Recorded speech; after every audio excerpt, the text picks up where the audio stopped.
For 25 years, your home for Minnesota Twins baseball.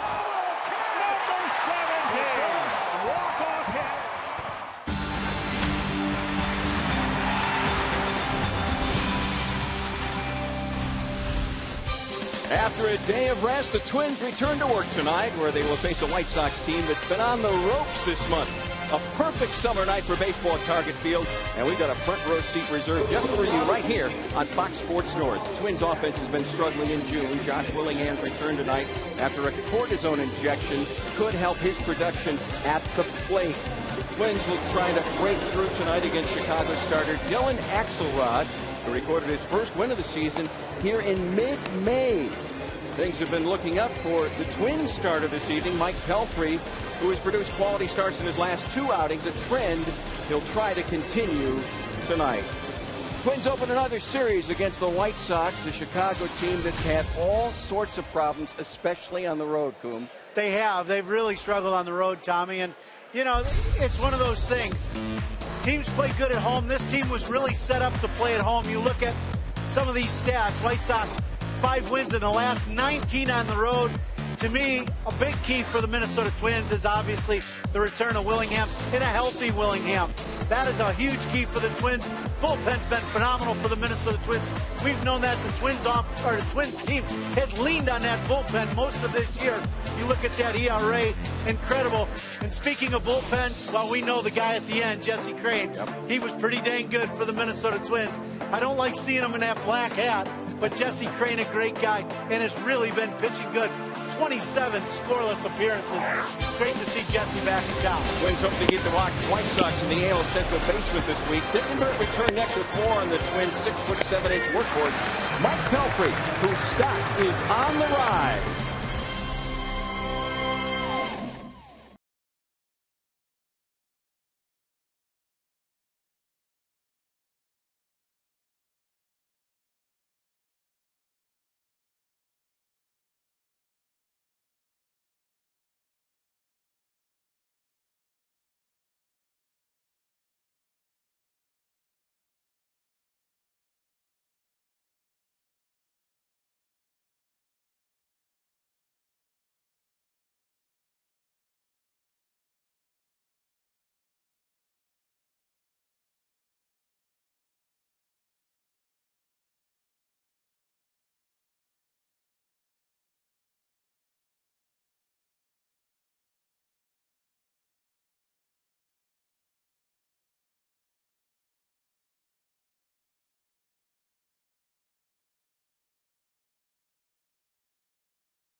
Northland Ford. Visit northlandford.com and your local Northland Ford dealer today. and by Menards. Save big money on all your home improvement needs at Menards. It's been a really rough year for Adam Dunn, but not against the Minnesota Twins. He had 3 home runs against the Twins the last time the White Sox were here in Minnesota. Tonight, Mike Pelfrey hopes to continue a trend that has seen him give the Twins some really good starts as of late. Beautiful night for baseball at Target Field. First of 3 between the Twins and the Sox. Dick and Bert with you for the opener.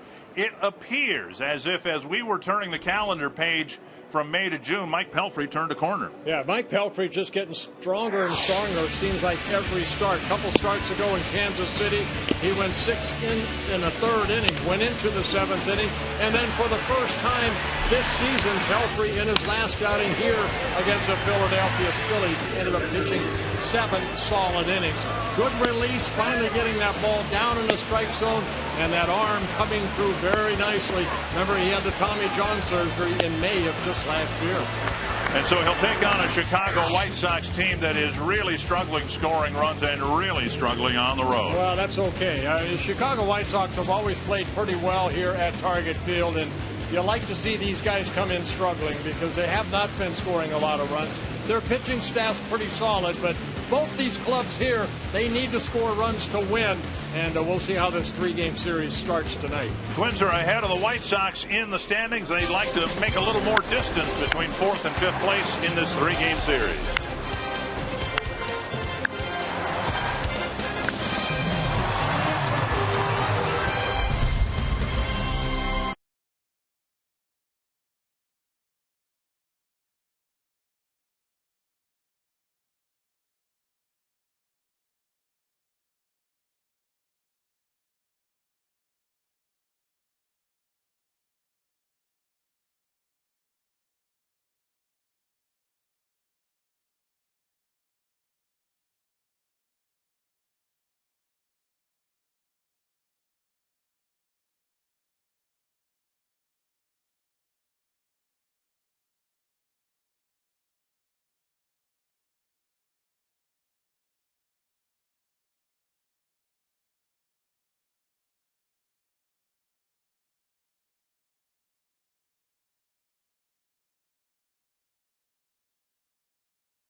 A Goliath.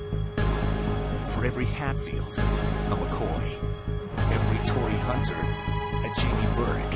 Oh my goodness, Burke gets flat. Every Paul Konerko, a Justin Morneau. 3 tonight for Justin Morneau. Every rivalry needs epic battles. Fair down the line. In order to finish first, somebody has to finish second. I hate second. Line in the center. Love your rivals because you need someone to beat. The comeback is complete.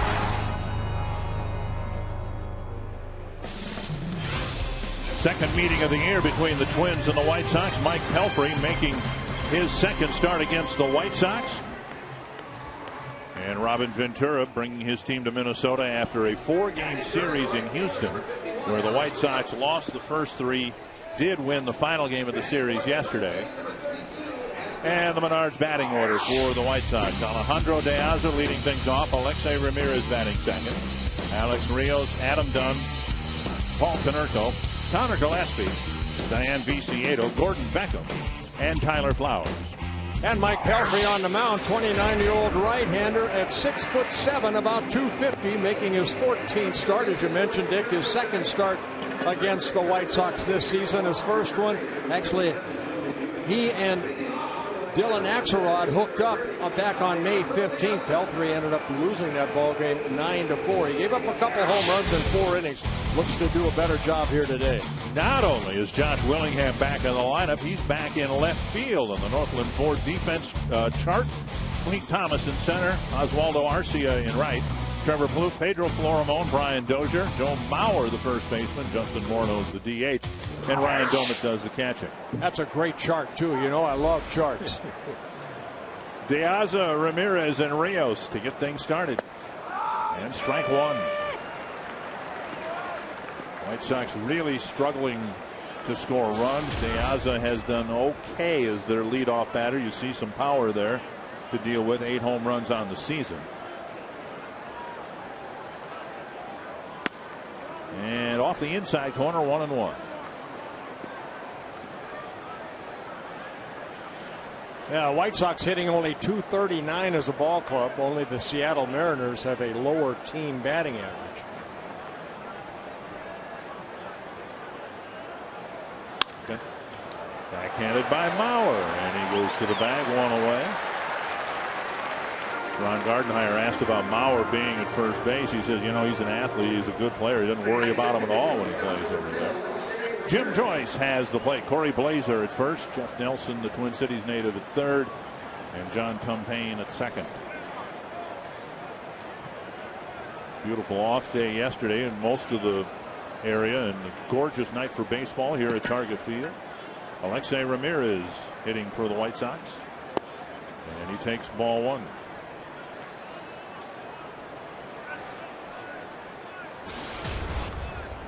Ramirez power numbers down just 1, and it came in the first week of the season.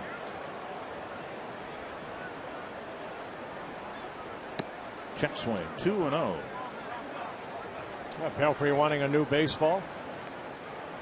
Ryan Doumit throwing back to him.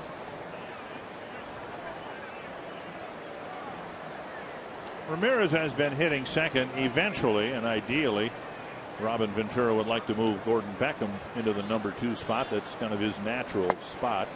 Missing outside 3-0, but Ramirez is doing okay there, and Beckham kind of back into the lineup after being hurt for a while. They'll let him hit 8th for a while.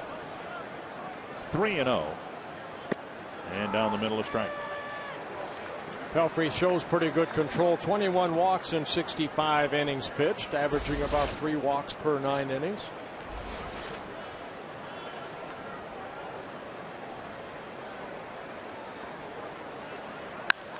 Bouncer to short. Florimon has an easy play. 2 down. Oh, nice comeback right there by Pelfrey. Down 3-0. Came back, made Ramirez swing the bat. Partly cloudy. Ideal temperature. Relatively low relative humidity. Perfect baseball weather, wouldn't you say? Beautiful. Yep, beautiful day. 2 down, couple of ground ball outs, and that'll bring up Alex Rios.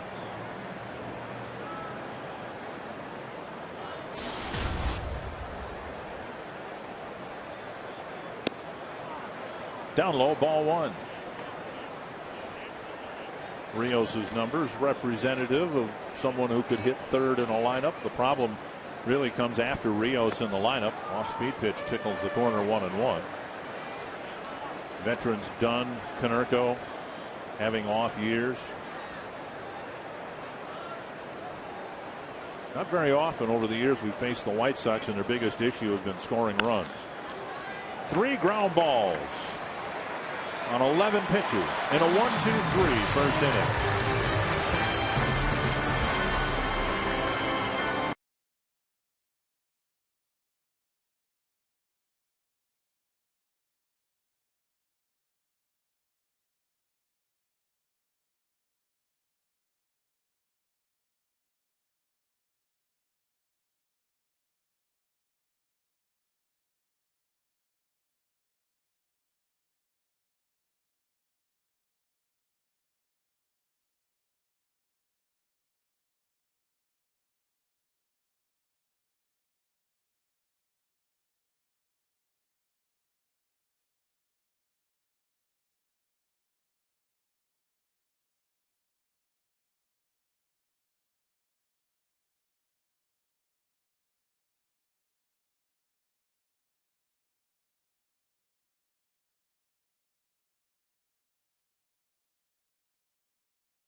Anderson, Ron Gardenhire have to be encouraged with what they have seen in June from Mike Pelfrey. The Menards batting order for the Twins. Clete Thomas in the leadoff spot. Joe Mauer batting second. The catcher's Ryan Doumit hitting third. Josh Willingham missed some games over the weekend with the cortisone shot on the knee. He's back in there today. Then Morneau, Arcia, Plouffe, Dozier, and Florimon. And for the second time here at Target Field, the Twins will be taking a look at right-handed pitcher Dylan Axelrod, making his 14th start. As I mentioned, when Pelfrey was on the mound, it was Axelrod that defeated the Twins and Mike Pelfrey back on May 15th here, 9-4. And Clete Thomas will get things started. When Axelrod faced the Twins here in the middle of May, he survived a rocky start. He gave up 3 hits to the first 3 batters. And the Twins got just 1 run out of that 3-run or 3-hit outburst to start the ballgame. Yeah, he worked only 5 1/3 innings, gave up 9 hits, 3 runs, and 1 home run to Escobar. Escobar homered in the second, and then in the 3rd inning, the inning started with a pair of hits, and the Twins couldn't get anything going in terms of a clutch hit along the way. A strike, 1 and 1. So the hope is that, in fact, even in the 5th inning, a hit batter and a single, first 2 batters up, they just could not break through against a guy who looked like he was ready to give up a lead. Bounced to short, or second rather. Beckham has it, low throw, and Dunn can't bag it out. A rare poor throw by Beckham, who's a very good defensive second baseman. Yeah, Beckham missing a lot of time, about 2 months, because of that hamate injury that he had surgery. A little sinker over to Dunn, he's unable to pick it. So an air charge to Beckham, his 3rd error of the year. Mauer went 3 for 4 against Axelrod in May. Yeah, Axelrod not overpowering. Upper 80s with a fastball. Very good changeup. He'll mix in a slow curveball and also a slider.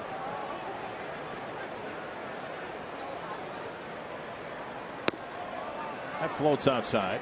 Ball 1. That's one area that's really hurt the White Sox this year. We talk about the lack of offense, but they say defensively the White Sox, that is their 47th error of the year.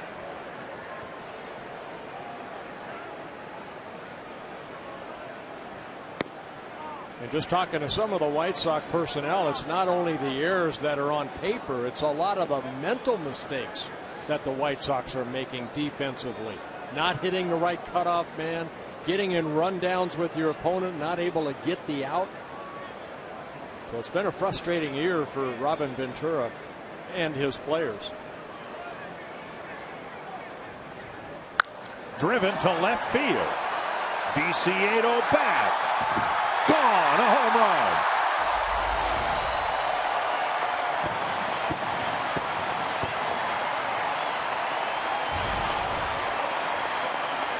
Home run number 7 on the year for Joe Mauer. Landing in the flower bed right over the Best Buy sign. Well, the Twins take an early 2-0 lead. Fastball away. Joe, of course, takes it that way. Good solid swing by Mauer. Great contact. And he puts the Twins up 2-0. Ryan Doumit the batter. Batting practice, of course, doesn't mean anything in terms of how a player is going to do in a game, but it can tell you sometimes how a ball is going to travel on any particular day. I happened to be down in the field when Joe was taking batting practice, and of course he always tries to hit the ball to the left side of the field, even in batting practice. But I did notice that the ball during batting practice was carrying to that part of the field. Now, I remember in the last homestand, the Twins in a short homestand had 3 left-handed batters hit one out that way. We really haven't seen the ball carry that way to left until tonight. Well, that's good for Joe Mauer, good for Justin Morneau, because both of them, when they keep pitching them away, they can hit that ball out of left field. Doumit takes down and in, 2-2. For Axelrod, that's the 11th home run he's allowed, the 7th to a left-handed hitter. Bauer now with 7 home runs. Dolmet second on the team with 8.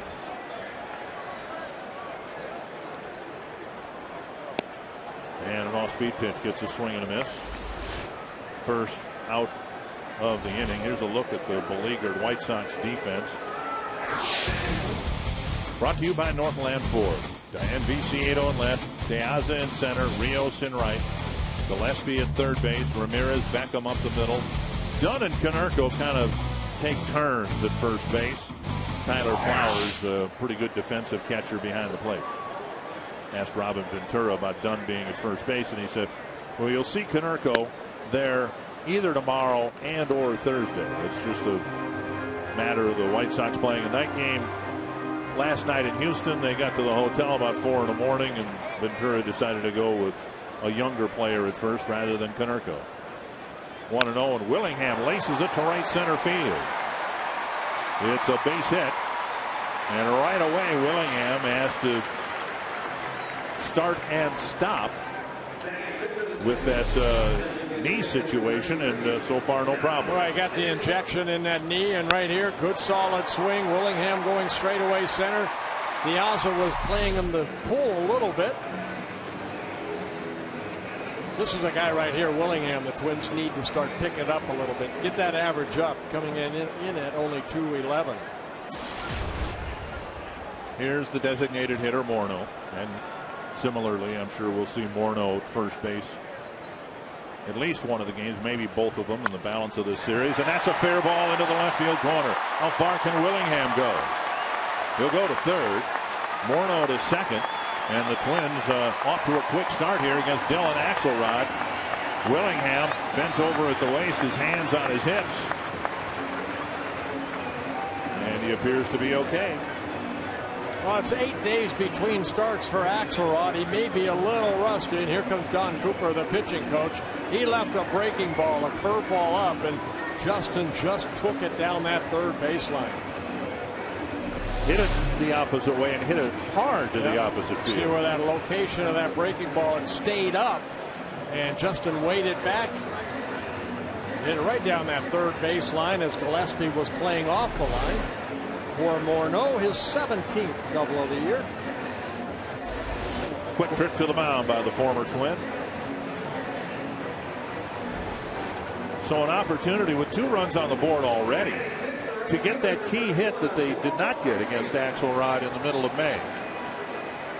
Base hit here by Arcia might double the lead. Arcia getting a start in right field. We've seen him in left in Willingham's absence.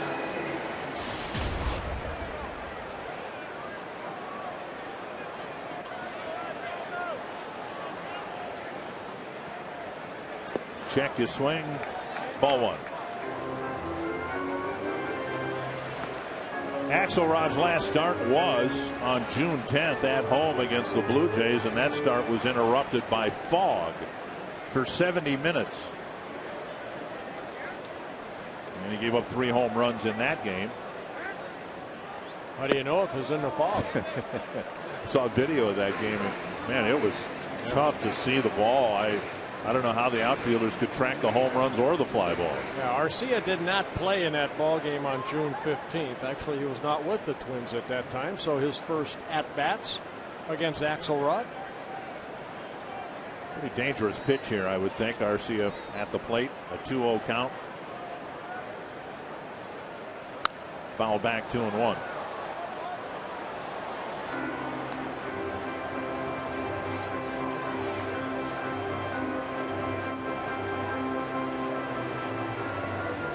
Axelrod on the ropes here in the first inning.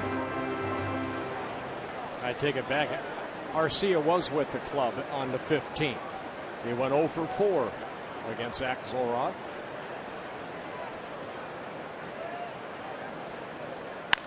Pulled foul between Scotty Elger and the line. Easy mistake to make. He's been down, he was up, he was down, he was up. Well, hopefully he is up for good now. They got bat right here. You want to take advantage when a pitcher's struggling early on. Mauer already hit the 2-run home run. Base hit by Willingham. Double by Morneau. 2-2, and now 3-2. The White Sox are basically giving you the third run if you can get the ball on the ground past the pitcher with the infield playing back.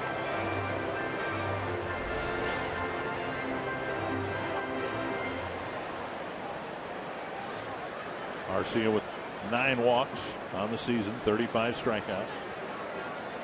Full count. And he took ball 4.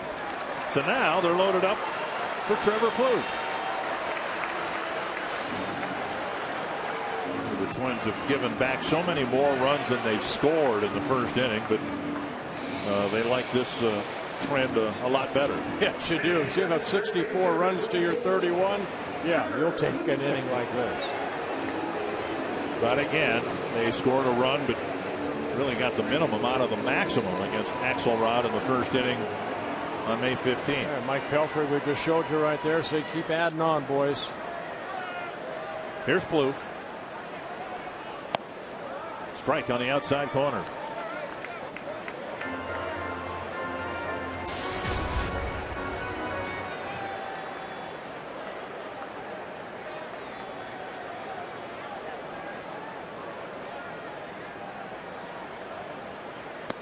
One and one. 22 pitches, half of them strikes for Dylan Axelrod. That would mean 11. You know, the off day, you get a chance to bone up on some of the elementary math. That 1 and 1. Foul back, 1-2. Plouffe, no, that's a pitch right there. He should have hit hard somewhere.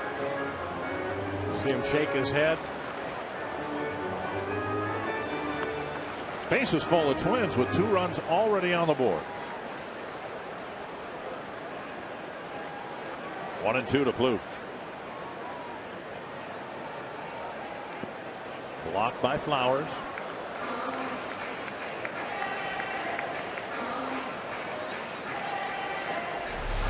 Tried to break and crawl, tried to get the strikeout. Ball landed in front of home plate. Good block by Flowers.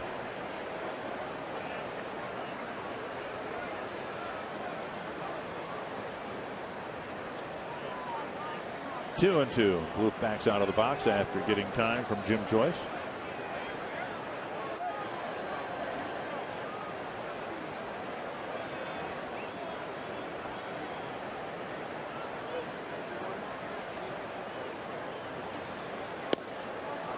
Full count. And it's been a disastrous first inning so far for Axelrod. Brian Dozier on deck.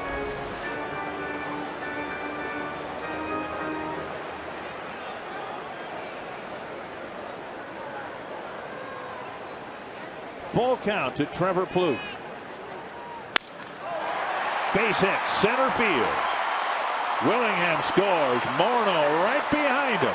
And Plouffe drives in a pair with a single. I might have broke his bat on that right off the end of the bat, but hit it softly into center field.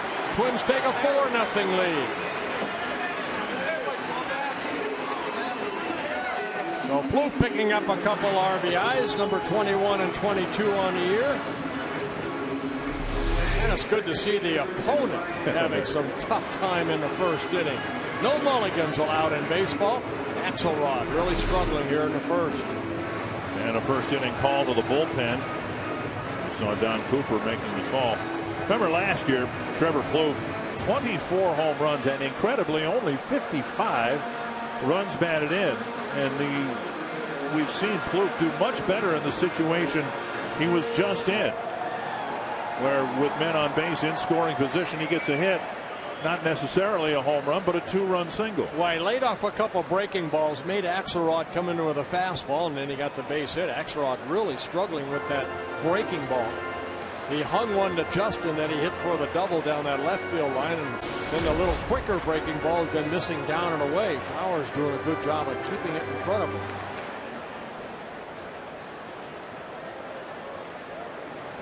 Still only 1 out in the inning, and it's Ponte Heath warming up. A fly to short left. And Viciedo has to run in to make the catch, out number 2. That'll bring up the 9th man of the inning, Pedro Florimon.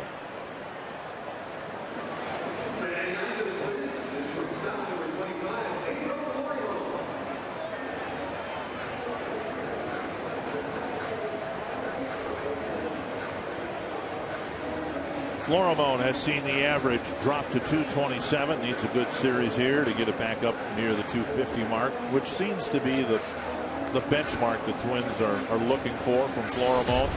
If they can get a season where their shortstop fields the ball well, limits the number of errors, and hits 250. Twins would take that. Yes. Taken low, ball 1.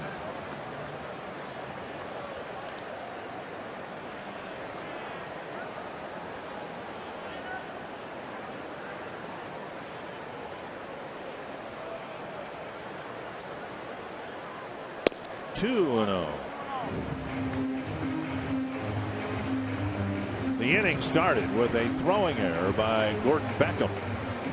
The Twins have taken full advantage of that with a home run, a double, a single, a couple of singles, and a walk. Popped up near the Chicago dugout and out of play.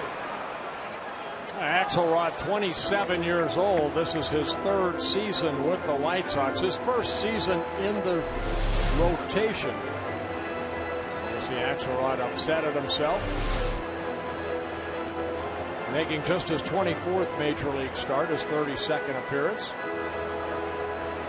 Made his Major League debut here at Target Field a couple of years ago in relief.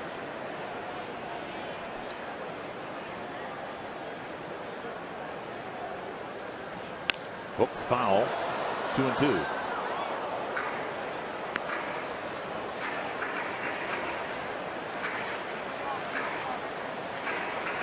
And a long bottom of the 1st inning.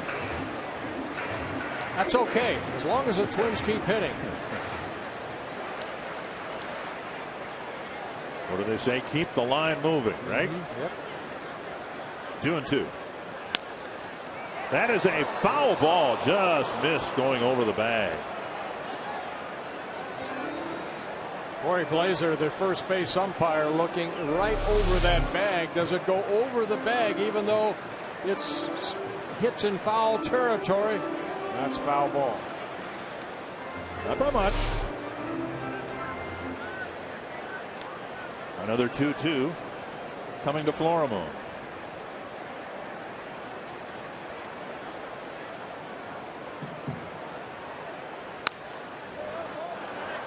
Field foul.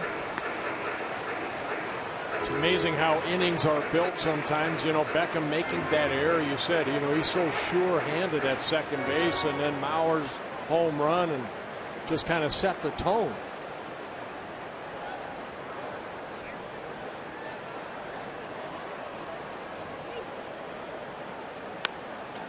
Rolled up the middle. Beckham flips, safe at second. Here comes a runner from 3rd. Throw to the plate. And Arcia is thrown out. So a infield hit for Florimon. And the final out at the plate. But the Twins strike for 4 in the 1st.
4-0 lead as we head to the second inning. Mike Pelfrey is coming off his strongest start of the season. He went 7 solid innings on Wednesday and threw 112 pitches. That's the most he had thrown since August of 2011. Now, I talked to Pelfrey after Wednesday's win. He said the best part about it was he actually felt stronger as the game went on. So he feels like he has really turned a corner since the Tommy John surgery. He says strength is no longer an issue for him. And so far, so good. Dick and Bert only needed 11 pitches to get through that first. Well, thank you, Jamie. And delivering strike one to Adam Dunn. 1-1. Oh, in that first inning, we saw Pelfrey get 3 ground ball outs. Everything was down in that strike zone. Even though it's a 4-0 Twins lead, you go out there as a pitcher and it's still 0-0. Still have to make good pitches. Changeup floats outside. 2-1.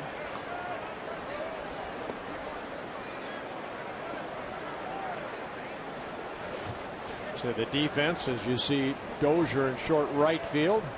Shift for Adam Dunn, big, powerful left-handed hitter.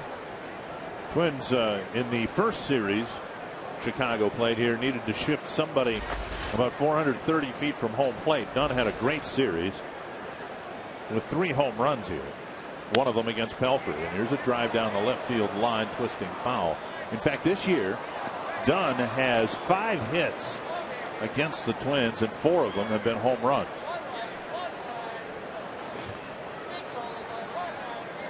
And that's with 1 home run brought back by Aaron Hicks, who's on the disabled list.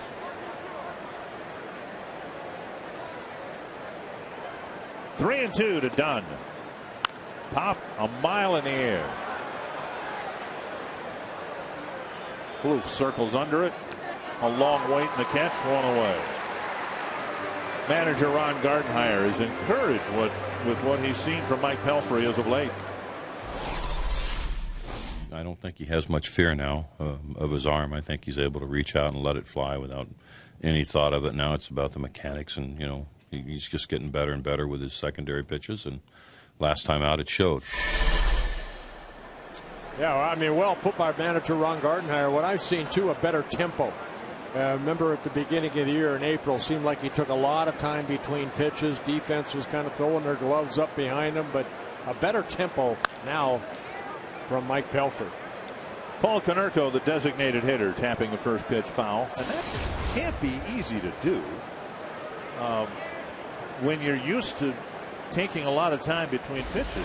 Pelfrey's not somebody just called up from AAA. He's been at this for quite a while, and old habits are hard to break. I'm surprised, when he was with New York, that somebody wouldn't say, hey, you have to pick it up a little bit. I mean, your defense is on their heels a little bit when you fall behind an account, take too much time. But now he's back on that pitching rubber. Look for the sign from Ryan Domit. You're going to have better defense behind you, and this big part of the Twins is a good defense. And that's past Plouffe down the line. Konerko will round first and head for second. It'll be a double for Paul Konerko. Konerko with his 9th double of the year. Plouffe playing him off the line a little bit. This ball kind of ran in back on Konerko, hit it right down that third baseline, just out of the reach of Plouffe. So it's a 1-out double, first hit for the White Sox. Connor Gillespie will hit.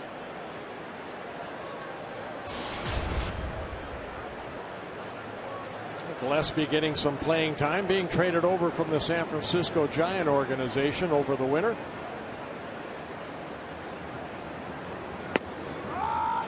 White Sox have, like the Twins, had a hole at third base. For the White Sox, they really haven't had an established player over there since Joe Crede. And so Gillespie getting a chance to play at third base. Jeff Keppinger has been over there as well. Down and away a ball.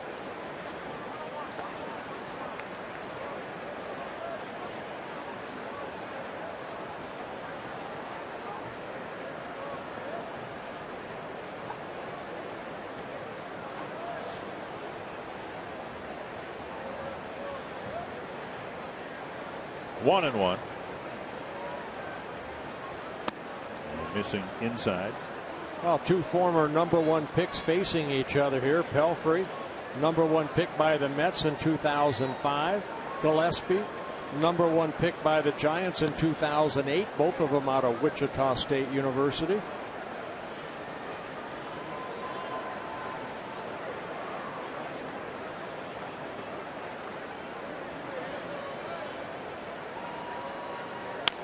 Tap foul, 2-2.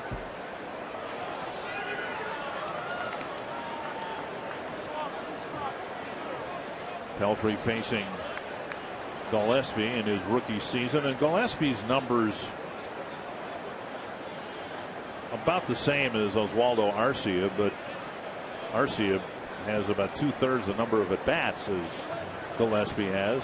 Each have 4 home runs, similar batting average, similar RBI totals. 2-2. And that's hit over Arcia's head. He golfed it out off the facing of the second deck, and it's 4-2. Well, Gillespie hitting his 5th home run, and you're right, he did golf that ball out.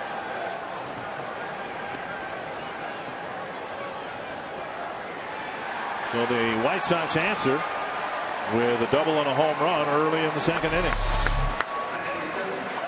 Fastball down, Gillespie went down, and with that uppercut swing, makes it a 4-2 ball game.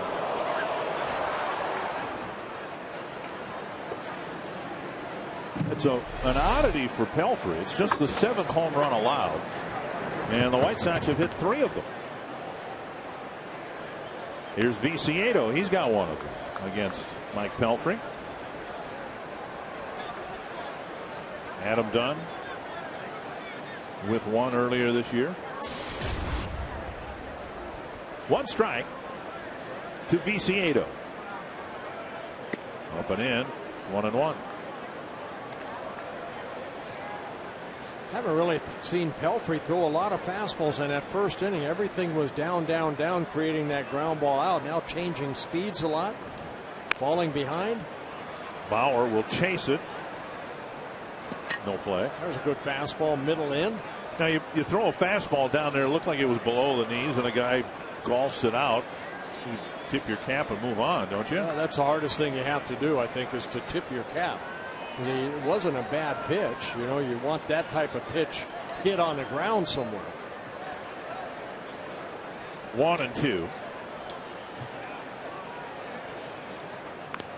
Came inside on a foul to the backstop. Kid around here? No kids? Pelfrey has pitched into or completed the 7th inning in his 2 June starts. Capper to short. Florimone digs it out. 2 away. And before Beckham comes to the plate, when you join the Twins season ticket family this year, you'll be hitting the sweet spot. You can purchase any of the Twins season ticket packages and receive 10% off food, beverage, and merchandise at Target Field. Season ticket prices are also up to 20% cheaper than single game purchases. Call 800-33-TWINS or go to twinsbaseball.com and learn more about the benefits of getting a Twins season ticket. Down and away, ball 1 to Gordon Beckham. Beckham in April ended up hurting that hamate bone, ended up getting surgery on. Has missed a couple months. This is his 21st game for the White Sox. 1-1.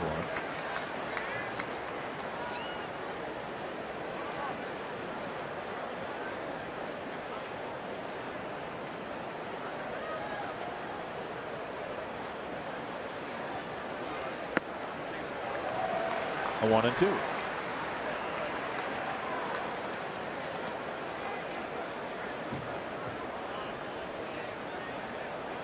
Twenty strikes for Pelfrey on the night.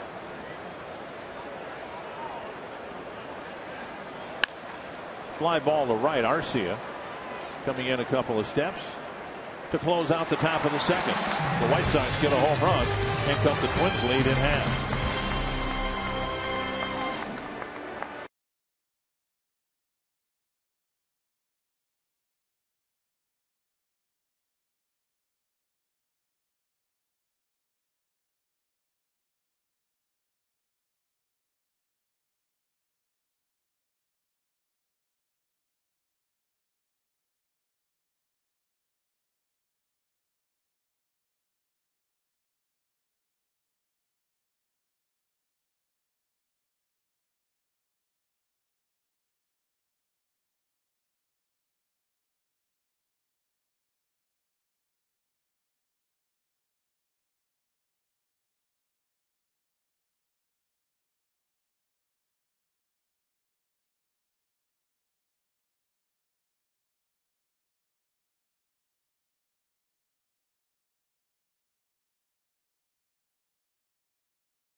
developing stat of the game, and the most encouraging thing over the last 3 weeks is the ERA by the pitching staff. Yeah, starting staff has done a great job getting, where the bullpen doesn't have to pitch 3-4 innings and outing. They're doing a good job overall.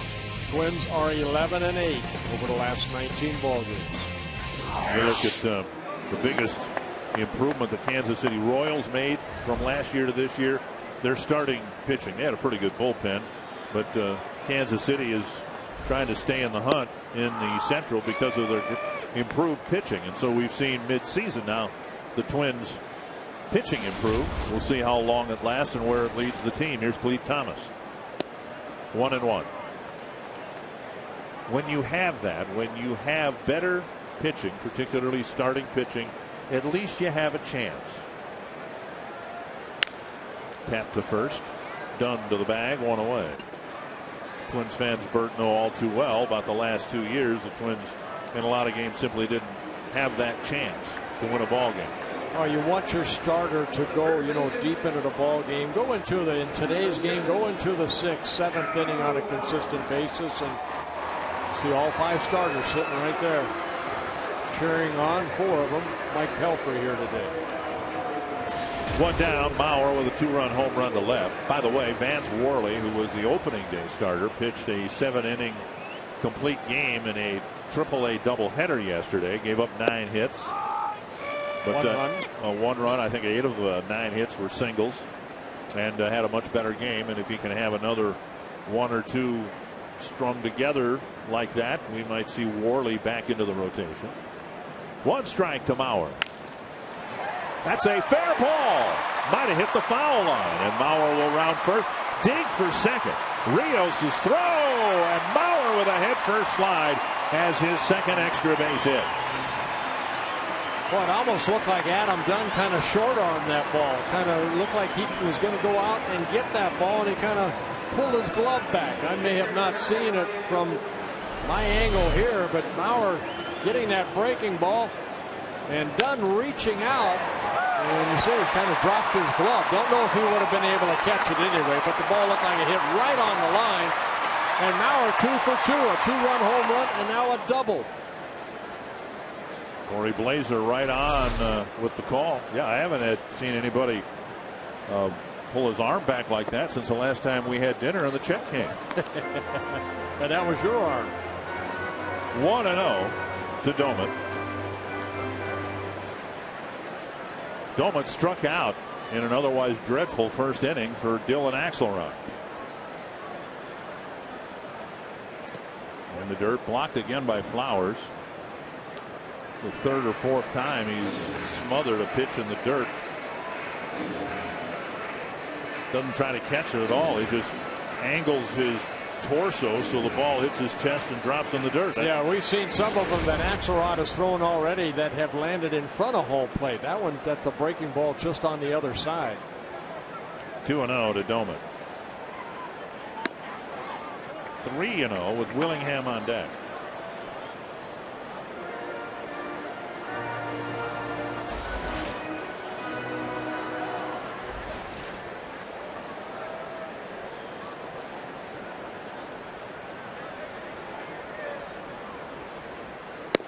And a 4-pitch walk fills first base.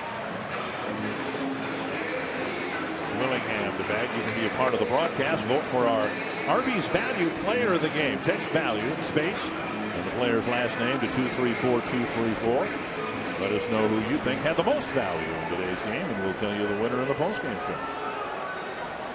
Axelrod coming into this ballgame, his last 2 starts, he walked 9 in 9 1/3 innings combined. And here already has walked a couple in this game. So fighting his control a little bit. Willingham with a sharp single to center, his first time up. And he takes one down the middle of strike.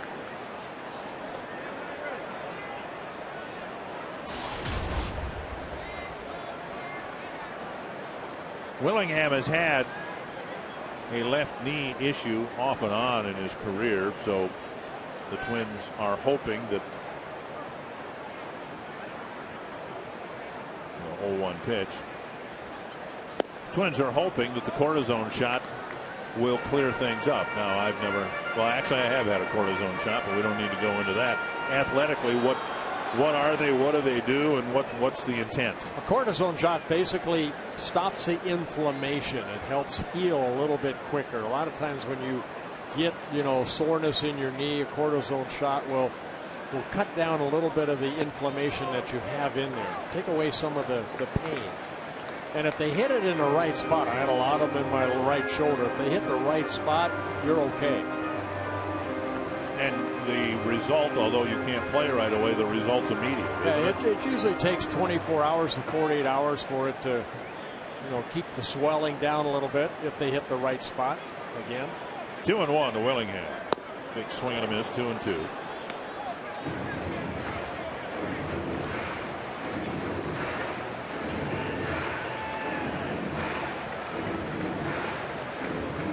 Reflection from the buildings in downtown Minneapolis. Good idea, even though you're sitting in the shade, to wear some sunglasses here at Target Field. Willingham lifts it foul over the Twins dugout. You ever get can you get an immunity to the cortisone? You said you had a number of them in your shoulder. Were they as effective toward the end as they were at the beginning? Well, I was 40 years old, so I didn't really care as long as I hit the spot. You want to be out on the field. You'd like to be 100%. If you're ever 100%, probably something's wrong with you this time of the year. You're going to have aches and pains, and that's all Justin's trying to do is get that shot in there, cut down the inflammation so he can continue to play. 2-2 to Willingham. Popped up. Flowers back. Makes the catch. Out number 2. And that will bring up Justin Morneau.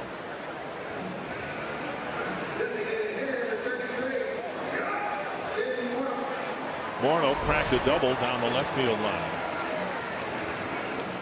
And eventually scored on Plouffe's single. 50 pitches already for Axelrod, and in reality he's only retired 4 batters. Remember, the third out of the first inning was on a play at the plate. Well, everybody waiting for Justin to hit that long ball again, but he's been driving in some runs. 38 RBIs on the year.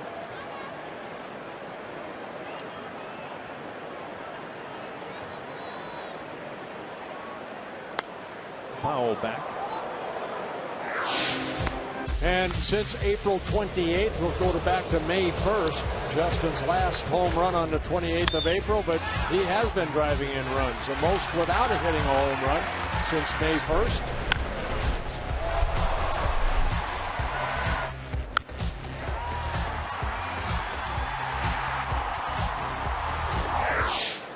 One strike to Morneau.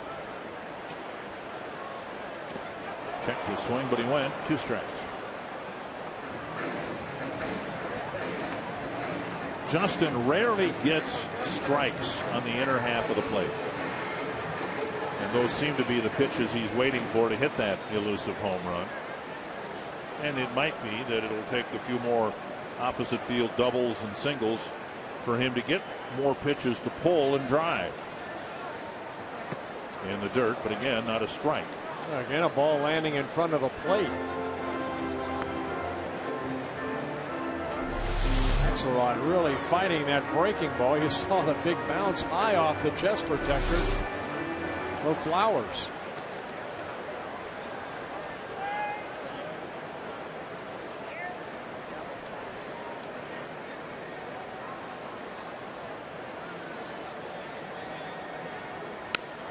Driven a long way foul, a breaking pitch in off the plate.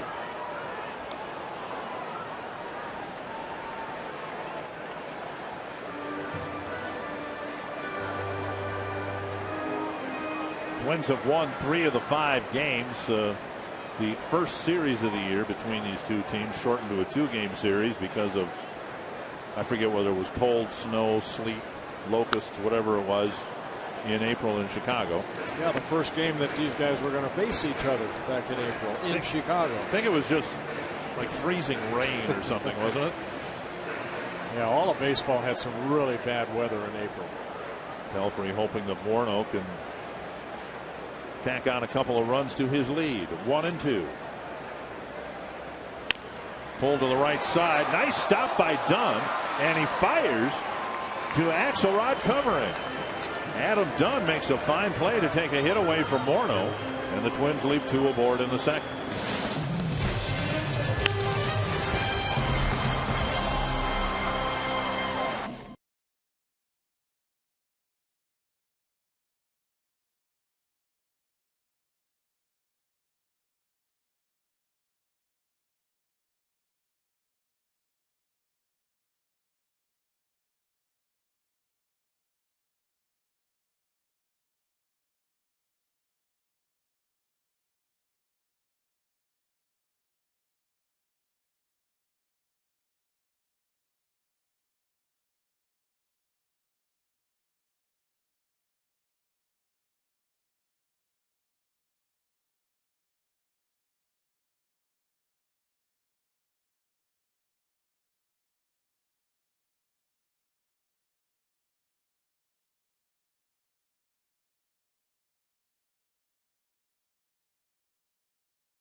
To what's next by Grand Casino.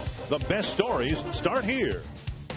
And by Sanford Orthopedics and Sports Medicine, for the everyday competitor in all of us. Beautiful night for baseball at this beautiful ballpark, and the Twins in front 4-2. Tyler Flowers leading off the third for Chicago. Pitches up, ball 1. Flowers showing some signs of improvement at the plate. Has the average up to 220. As you see, has some pop. Yeah, last 4 years he was kind of the backup to A.J. Pierzynski. Now A.J. wearing a Texas Ranger uniform, so Flowers getting an opportunity to play on a daily basis. 2-0. Missing the outside corner. Pelfrey fell behind Dunn opening the second inning. Came back to get him on a pop-up. Now 3-0 to the number 9 batter.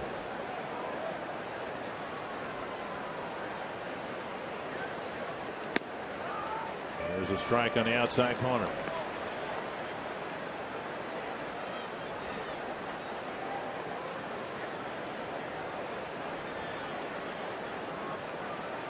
Pelfrey talking presumably to himself.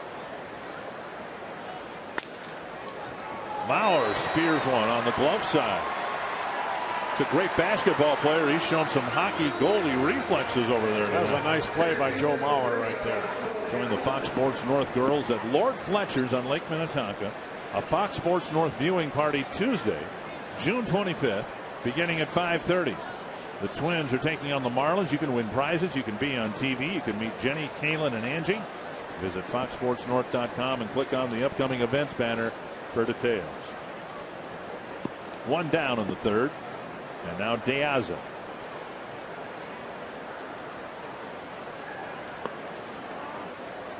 Down and in a ball. De Aza hit a ground ball to Mauer to start the ball game.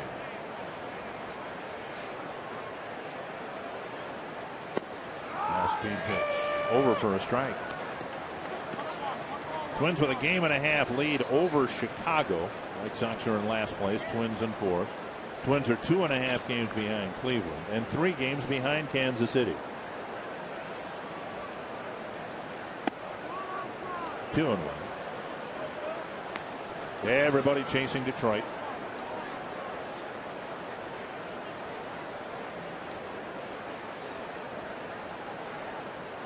Royals leading Cleveland 2-1 at Progressive Field, hoping to get above the 500 mark. Another off-speed pitch over for a strike. 2-2. Well, Kansas City playing very good baseball. Got to be the hitting coach. Well, you know, Alex Gordon said, you know, he does give George Brett a lot of credit for his intensity that he's brought to the ballpark every day. Florimon calling Plouffe off, making the catch, out number 2. And Ramirez will bat. You can ask us, participate in the AT&T Twitter poll, and we are asking you which American League division leader is the best team right now. Vote via Twitter using the following hashtags: Red Sox best, Tigers best, Oakland best. Seems strange to look at the American League West standings and see the Rangers not in first place, but they've struggled over the last couple of weeks. Busted bat and a little flare over Dozier's head for a 2-out single.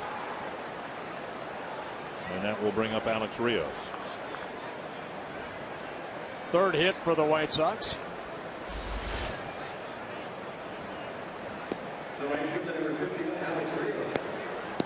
Rios hit a ground ball to second his first time up. Keep an eye on Ramirez at first base. 14 stolen bases in 16 attempts.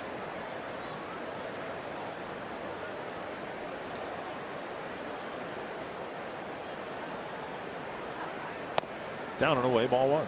Pretty quick move right there by Pelfrey, utilizing that slide step.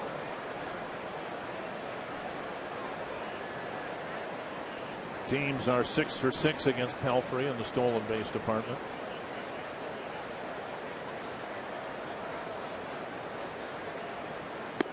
Swing and a miss, 1-1.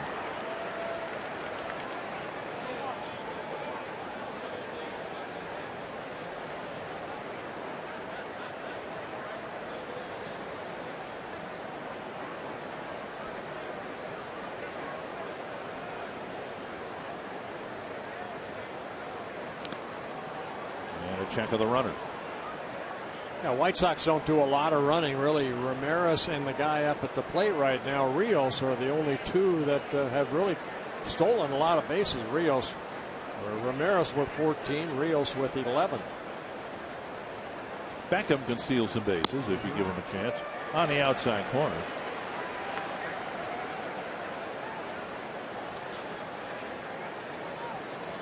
One and two. Chicago's third place hitter. A couple of shakeoffs by Pelfrey. And a strikeout ends the inning. A 2-out hit does no damage. It's still 4-2 Twins.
over the White Sox. A few lucky fans are celebrating or watching tonight's Twins game from way out in left field at the Joe Mauer Punch Party.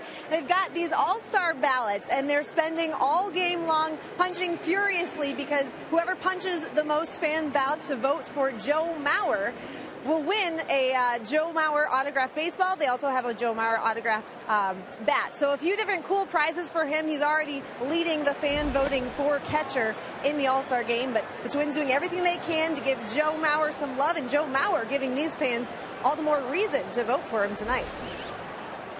Well, thank you, Jamie. Yeah, the Twins look like they'll have a starter represented in the All-Star game. Joe Mauer leading all catchers, as he should. Of course, we're a little biased, I suppose. Arcia with a 2-0 count. Driven to left. Viciedo retreats to catch the liner, one away. And tonight, Joe furthering his cause with a couple of extra base hits. We all know Joe can hit. And here tonight, a 2-run home run in the first inning, giving the Twins a 2-0 lead. And then a double in his next at-bat right down that right field line. So Joe using the whole field so far. They're the leaders in the All-Star voting. J.J. Hardy might be getting some more votes. He's hit a couple of home runs tonight against Justin Verlander. A high fly to center. And Diaza will wait for the catch. 2 down. We'll bring up Brian Dozier. Dozier with a fly to left in the first inning.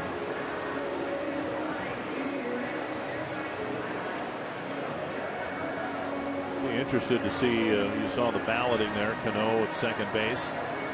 Mark Teixeira is hurt again. Alex Rodriguez hasn't played. Derek Jeter hasn't played.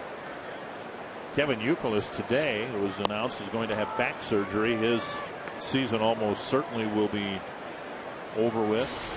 He used to be the Yankees in part because of their attendance and popularity. They have nobody to vote for. Well, legitimately, you got Cano. I don't know that Brent Gardner's going to, be the fans' choice to be on the All-Star team as a Yankee outfielder. 1-2 to Dozier.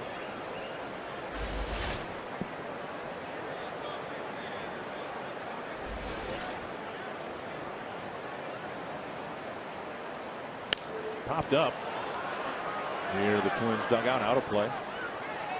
So with the Yankees dynasty hurt, that should open the door for some other players who probably were more worthy of going to the All-Star game in the first place. I see what Chris Davis is doing in Baltimore. Yeah. He's leading in voting in that first base category. 1-2. And Dozier strikes out, and Axelrod, after a rough first inning, has a couple of scoreless innings and a 1-2-3 third inning. Stuff away, fans. Punch away.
See fans of the game watching the Twins take an early lead on the White Sox. Somebody's going to take a little bit of a break while Mike Pelfrey has a 1, 2, 3, 4th inning. Back to watch the Twins hit in the bottom of the inning.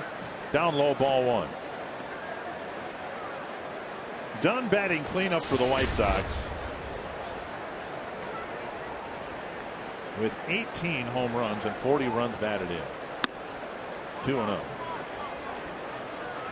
Well, the average at 183, but Adam Dunn, I mean, he's all about hitting that long ball. He's going to strike out a lot. 83 times. But when he makes contact, that ball jumps off his bat. Tapper. Florimone on the other side of second base throws him out, 1 down. Konerko will bat. You can ask a question online at carsoup.com/baseball. Brent in St. Paul wondering whether the Twins and White Sox rivalry has a different feel without Ozzie Guillen as the manager. Yeah, I don't think there's as much life anymore. You know, Robin Ventura is kind of a mellow type guy, and Ozzie, everybody knows Ozzie. He's not in baseball anymore, but you know, he was quite the character. Somebody asked Ron Gardenhire that in his media session this afternoon, and Gardy chuckled several times over the course of his reply and mentioned one of the things he misses with Ozzie Guillen no longer managing the White Sox, the pictures that accompanied the starting lineups when they were delivered from clubhouse to clubhouse. Ozzie would send an accompanying picture of something, someone. We didn't get into that, but Ozzie was always in his own way trying to make people around him enjoy their time at the ballpark. Konerko doubled down the left field line his first time up, and now a single punched into center field. Konerko has a pair of hits, 1 away. Well, it was a breaking ball that just stayed up, and Konerko kind of hit it the way that Pelfrey threw it. The breaking ball just took something off, and Konerko got the barrel of the bat out quickly and hit a soft line drive into left field. Another battle of weak shockers here. Gillespie and Pelfrey. Gillespie cranked a fastball off the facing of the second deck in right field to cut the Twins lead to 4-2. Blocked by Domet, ball 1.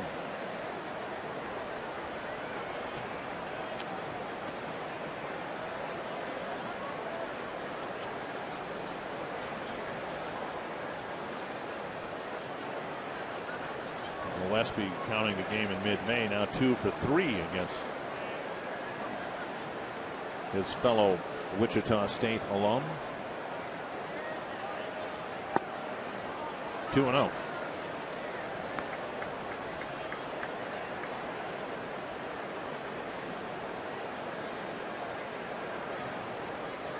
Viciedo on deck.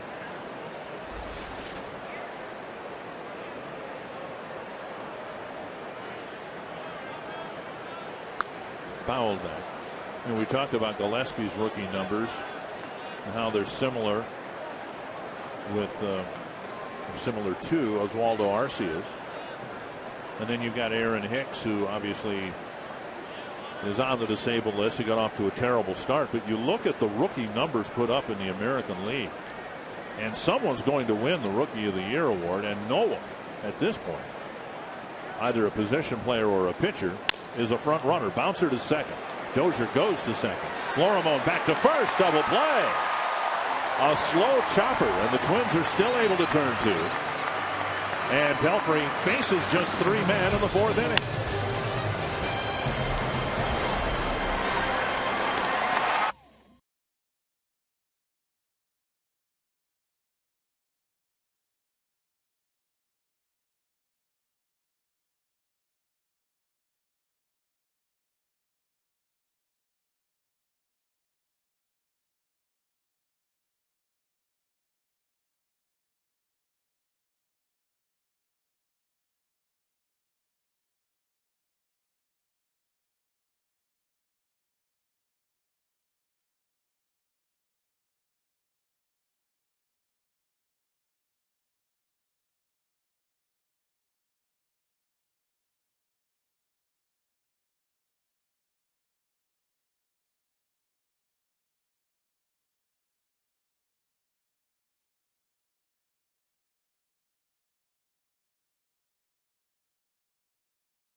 reliable and affordable. You can get fed and entertained at very favorable prices throughout the year. The Twins have the Sports Authority Value Pack Tuesdays and Thursdays, where you get a ticket, a hot dog, and a soft drink. That and other special deals available every day of the week at twinsbaseball.com/tickets, or if you'd like, call 800-33-TWINS.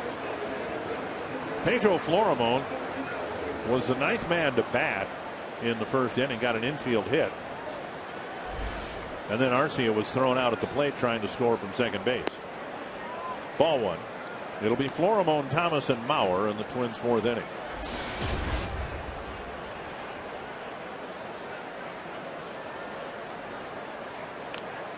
Bunt, foul. A good try right there by Florimon. He wanted to take that ball with him, hit it toward Dunn, make Dunn come in and field it, and basically it's a base hit if you could get it toward second base. 1-1 to Florimon.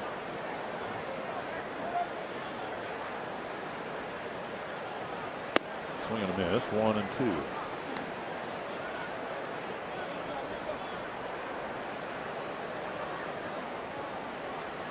Axelrod survived the first inning, I guess. Well, he was sent out there to pitch the second, so of course he survived it. Called third strike. Florimon disagrees. It's the first out of the 4th inning. And Axelrod picks up his second straight strikeout. He struck out Dozier to end the 3rd. Fastball inside right there. Yeah, that's where Flowers called for the pitch, and Axelrod hit the spot.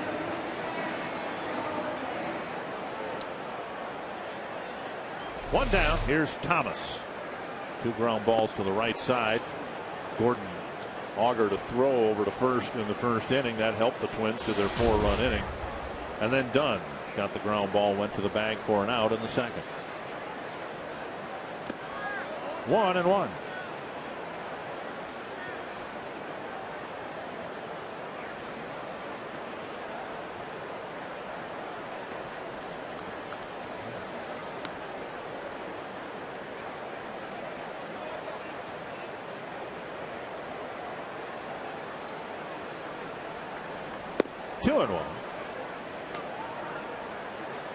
Thomas in the leadoff spot.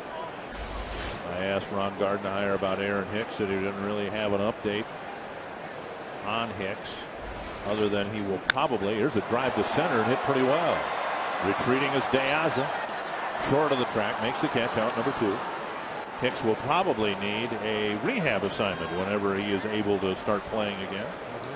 Fox Sports North and the Twins have teamed up this season on a special campaign called Home Runs for Hunger, benefiting Feed My Starving Children. For each home run hit, you can pledge a small donation of 22 cents for a child's meal or $1.32 for a family meal. And once the Twins hit 130 home runs, you'll donate either $29 or $172.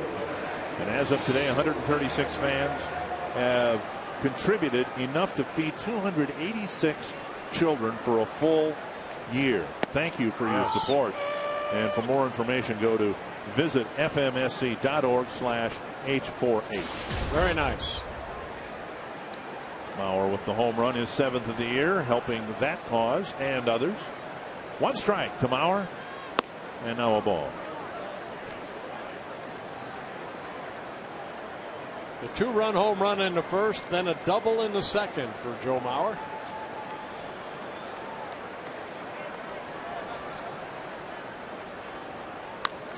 Off the knuckles, out of play.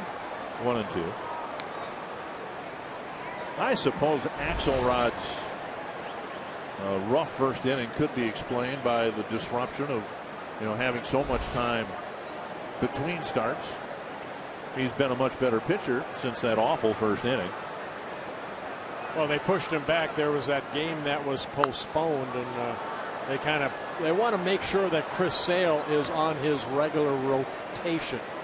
And Axelrod was pushed back. Chris Sale pitching tomorrow against the Twins. 1-2 to Mauer. And Don Cooper, they're a little concerned about the innings for Axelrod in his really first year in that starting rotation.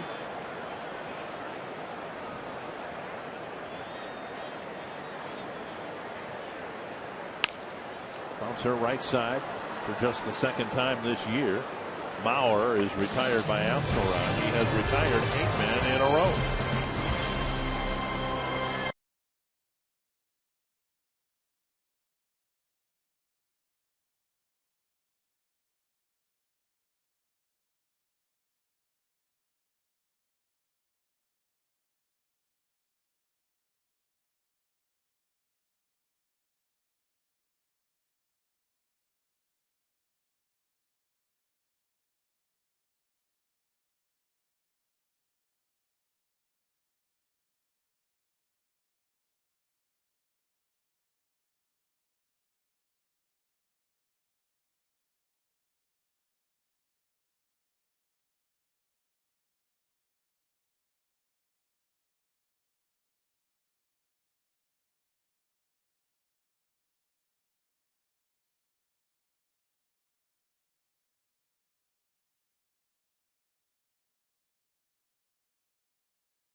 Target Field. I'm Jamie Hirsch inside the Minnesota Lottery Winner's Circle with Liz and Al, who are celebrating their 50th wedding anniversary. Congratulations, first of all. Thank you very much. I got to ask you, what has been the key to a long and happy marriage? Compromise. Good answer. Would you agree? I agree with him full-heartedly. And that's why they've lasted 50 long years. You know, we're going to make this day even better for you guys. We're going to give you $100 worth of scratch offs from the Minnesota Lottery to help you celebrate a little better. Well, I thank you very much for that. Thank you. And we wish you luck. Hope you win. Dick and Bert. Happy 50th and compromise. It took them a little while to get that out, but it's interesting, isn't it? It's the same thing that has caused us to survive up here for 19 years. You know, compromise. Pelfrey not wasting any time, striking out Viciedo. First out here in the top of the 5th inning. His second strikeout of the ball game. 1 down, and that'll bring up Gordon Backup. I want to wish a happy 92nd birthday to Vera Wall out of Hutchinson, Minnesota. 92 years old. Beautiful Hutchinson, Minnesota. Been there many times. Ball 1. Well, on the subject of birthdays, I just have to pass along a public congratulations to my son Eric, who turned 18 today. Well, congratulations to Eric. He's doing what there's a drive to right field, base hit, and Arcia gets it back to the infield. Beckham with a base hit. He's doing what he wanted to do to celebrate by turning 18. What you would have done, what I would have done. He's playing baseball. Oh, that's not what I would have done when I turned 18. Come on. I just took a guess. Wrong. Here's Tyler Flowers. Flowers with the ground ball to Mauer his first time up. White Sox gaining on the Twins in the hit department at 6-5. The Twins have the edge. Now, for a birthday present, you didn't give him those eggshell shoes, did you? Driven to the right field corner, a base hit. And Flowers will dig for second. And the throw back to Mauer at first base. And the White Sox suddenly have the tying run in scoring position with 1 out. You know, Flowers in his last at bat, Pelfrey fell behind, and then he hit a sharp ground ball to Mauer. Mauer made a good play right there, jumping on that first pitch. Outer half of the plate, taking it down that right field line. Arcia has to go chase it and get it back in. So a double for Flowers, followed by the single by Beckett. De Aza the batter. Twins will play the corner infielders up, middle infielders back. De Aza has not gotten a ball out of the infield yet. A ground ball to Mauer and a pop-up to Florimo. So Pelfrey trying to bear down here and preserve this lead.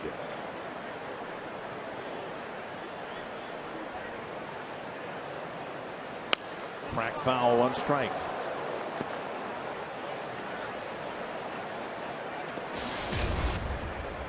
Piazza in his 4th season with the White Sox. First came to the big leagues with the Marlins back in 2007. Always pretty good hitter. Kind of a slap type hitter, base hit type hitter. Not much power. .280 career hitter coming into this year.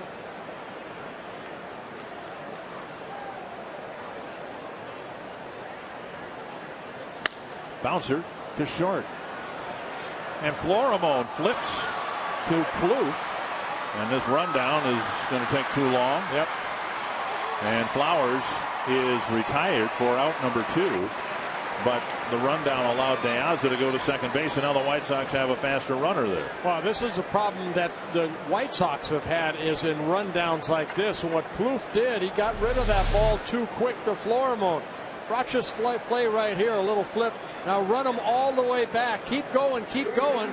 That, you can see Dozier now has to run him down and go flip to Florimon, but got to run him all the way back to the bag. Make him make the out at second base, and that keeps the runner, Piazza, at first base. Piazza gets credit for a run batted in. He's at second with 2 down, and here's Ramirez. Chopper over the mound. Nice pickup by Dozier, and now they've got Piazza trapped off third base. What a play by Dozier. He had no chance to get the runner at first, but alertly threw to third. Yeah, bad base running by Piazza. It'll be an infield hit for Ramirez, and the inning ends with the Twins still up a run.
Well, 4-3 ball game. Twins up by 1. This copyrighted telecast presented by the authority of the Minnesota Twins and may not be reproduced or retransmitted in any form. And the accounts and descriptions of this game may not be disseminated without the express written consent of the Minnesota Twins, LLC. Axelrod delivers strike 1. The last Twin to reach against him was Domit in the second inning. A 1-out walk. He's retired 8 batters in a row and now is behind by just 1 run. Here's a looper over the head of Dunn into right field, a base hit. Domit with a single on a walk. And a strikeout now in 3 trips, and Willingham comes to the plate. You know, in Domit's first couple at-bats, Axelrod was throwing everything inside, the slow breaking ball inside, going back in again.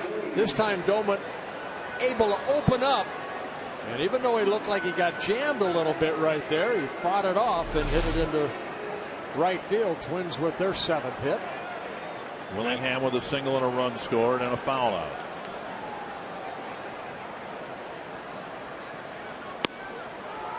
Off-speed pitch over, strike one.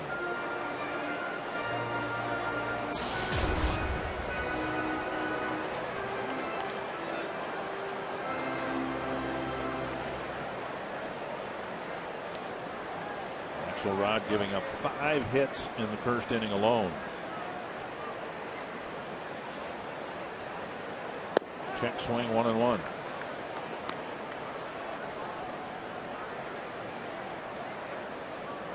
Mentioned he was supposed to start the homestand finale a few days ago, but the game was postponed several hours before the start of the game.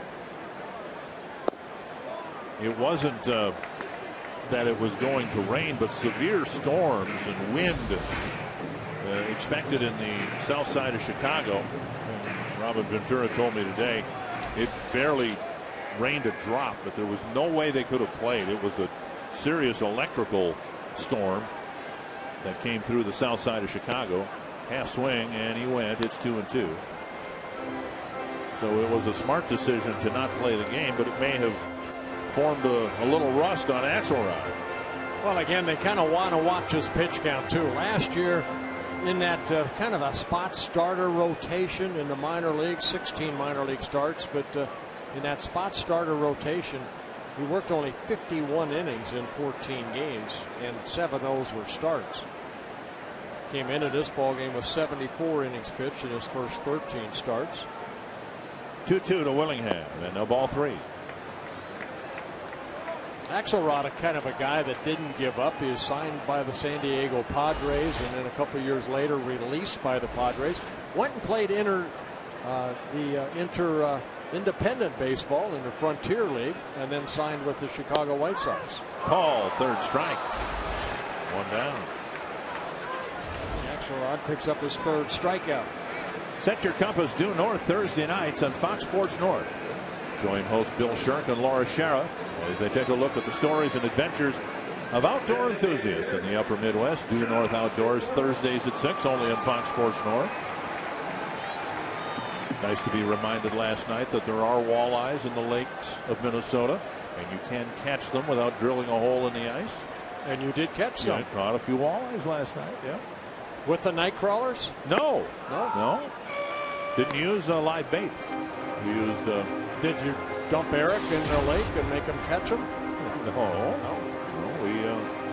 Rick Dempsey used to fish that way, you know. He'd just jump in and then catch the fish. Catch the fish. Why am I not surprised? 1 strike to Morneau and a foul. 2 strikes.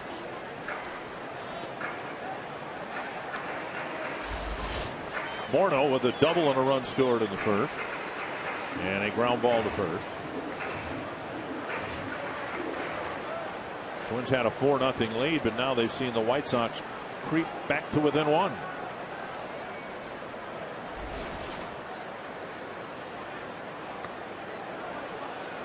Another good block by Flowers behind the plate. All I can see from up here is that Axelrod, with men on base, seems to have thrown almost as many curves in the dirt as he has airborne. And it's not the curveball that lands on the other side of home plate. This is a curveball that lands about 2 feet in front of home plate. And Flowers has blocked them all. There hasn't been one runner advance with any of the curves in the dirt. And Morneau got a pitch up and in and sends a weak little pop-up to Ramirez. 2 down. And that'll bring up Arcia. It's jumped out 4-0. They need a jolt. They need something to get some momentum back. They need to put at least a run or 2 back on that board. Arcia walk was thrown out at the plate to end the first inning. Then he sent Viciedo back near the warning track to catch his line drive in the 3rd.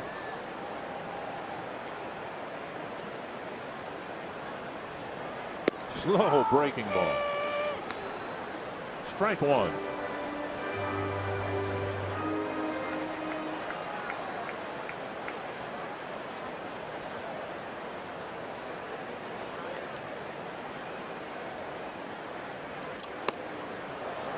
Ball up, 1-1. Indians have tied the Royals 3-3, bottom of the 8th inning, still batting with the bases loaded. Royals and Indians in a battle for second place. Half game separating the two teams. Arcia taps it foul.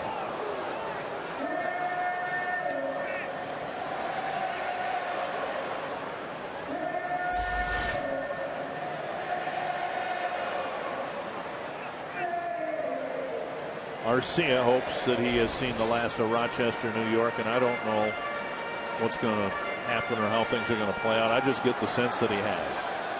I know Gardy is, a big fan of Arcia, and he hopes that he stays. 1-2, 2-2. Twins have hit 57 home runs now in their 67th game.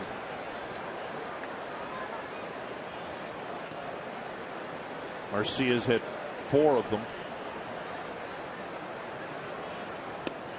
Called, third strike. And as ragged as Dylan Axelrod was in the first inning, he's been razor sharp since.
Joe Mauer, second batter of the ballgame in the bottom of the first. A 2-run home run at 2-0. Then later in the inning, Trevor Plouffe knocked in a couple runs with a 2-run single. Gillespie. Connor Gillespie hitting a 2-run home run off of Pelfrey in the second inning. White Sox added one more in the top of the 5th for a 4-3 Twins lead. And now the 3, 4, and 5 batters for Chicago will face Mike Pelfrey in the 6th. He starts this inning with 68 pitches thrown. And he starts Rios with a strike on the outside corner. Rios 0 for 2, a ground ball and a strikeout. Dunn is 0 for 2 with a pop up and a ground ball. It's Konerko that's been the biggest nemesis with 2 hits so far against Pelfrey, and he'll bat third this inning. 1-1.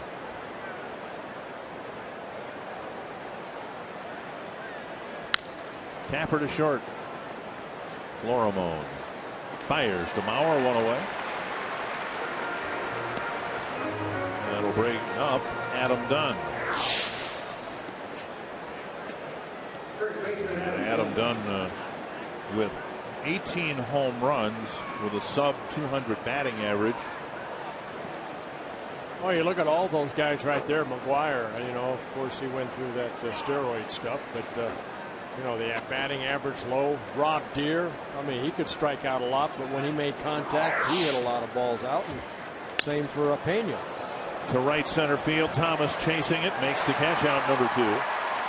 And all of those guys, I think Rob Deere too, from what I remember, Still got on base a lot through a lot of walks. I know McGuire did. I know Carlos Pena. That's essentially why he's still around. It's not because he's a great hitter, but he does have some power, and he's got a high on base percentage.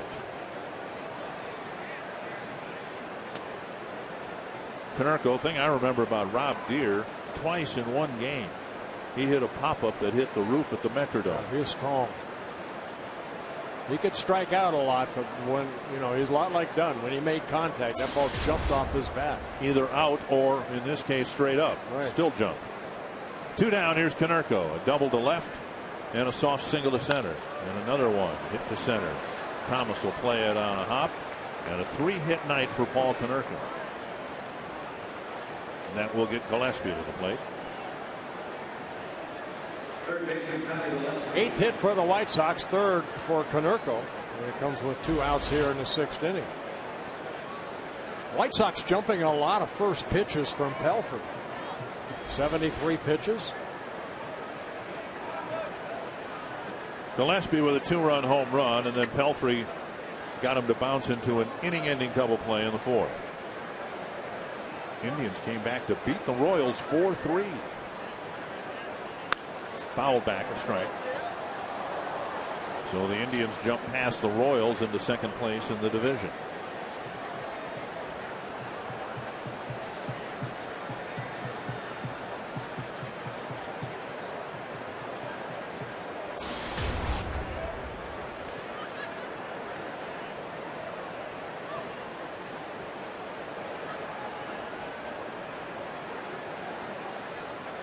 One and one.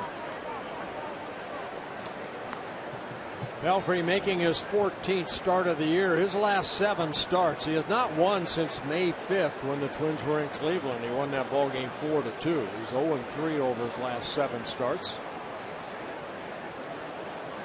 Like to get again deep into the ball game, maybe get a win. Fouled away, 1-2. Hoping to wrap up the 6th inning here quickly with around 80 pitches thrown. Again, he's coming off his longest start of the year against the Phillies here. 112 pitches and 7 very good innings.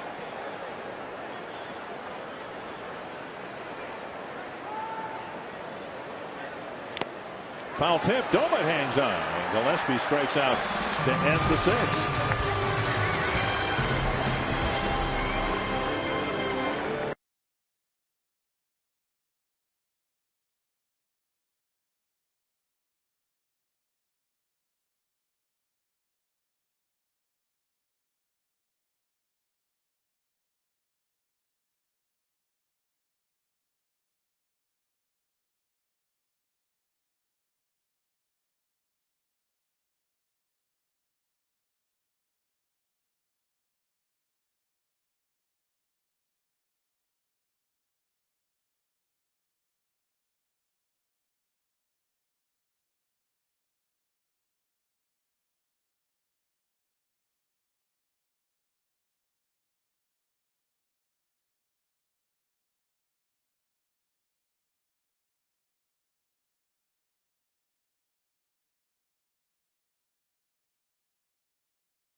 Presented by McDonald's. Right now, you can get 20 crispy chicken McNuggets for just $4.99 at McDonald's.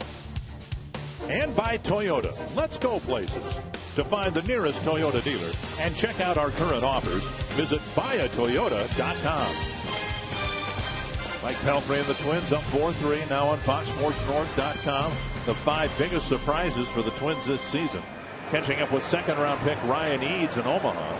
And the Vikings kick off mandatory minicamp. Trevor Plouffe, Brian Dozier, Pedro Florimon hitting for the Twins in the bottom of the 6th. Imagine as a starting pitcher you don't want to give up a 4-run first, but Dylan Axelrod has been great ever since. That's all you can do. You know, you can't bring that first inning back. All you can do is try to keep your club in the game, and he's been able to do that. Plouffe drives it to right. Rios on the edge of the track makes the catch. Let me correct myself. Cleveland is leading Kansas City 4-3. That game is not over with yet. It's in the top of the 9th. The scoreboard here had it listed as a final, but they're in the 9th inning. One down, Brian Dozier, the batter. Axelrod has only given up 2 hits since that first inning. The double to Mauer and the base hit to Doman. And you remember the double by Mauer was right on the chalk line, and Doman may have cracked his bat in flaring one into right field. 1 strike to Dozier.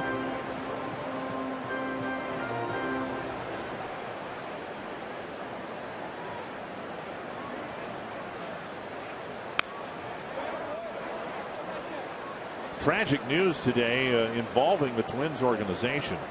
The bus that was taking the Rookie League team from Fort Myers, Florida to Elizabethton, Tennessee was involved in an overnight crash. The driver of the other vehicle was killed in the crash. Everyone in the team bus was okay.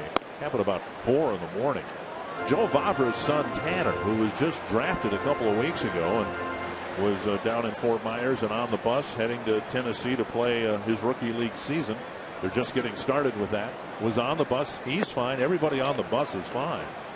But my goodness, a terrible, tragic event that involved an entire team of young Twins organization players. Well, thank goodness everybody's okay. 2-2 to Dozier. Just off the clock. I was involved when with the Angels when the bus crashed. There were 2 buses were going, I believe, from New York to Baltimore, and on the New Jersey Turnpike, the bus driver in bus 1 fell asleep. Drive to left field off the bat of Dozier. It'll one-hop the wall, and Dozier will dig for second. He's got a 1-out double. Well, Dozier with his 6th double of the year got a pitch middle in, and you seen Brian, you know, the other day get a fastball in, hit a home run, then got another base hit with a pitch in. Ball kind of came running in on him. He opened up quickly, hit the ball right down that left field line for a double, a 1-out double. Now, I remember the incident you spoke of, the bus crash.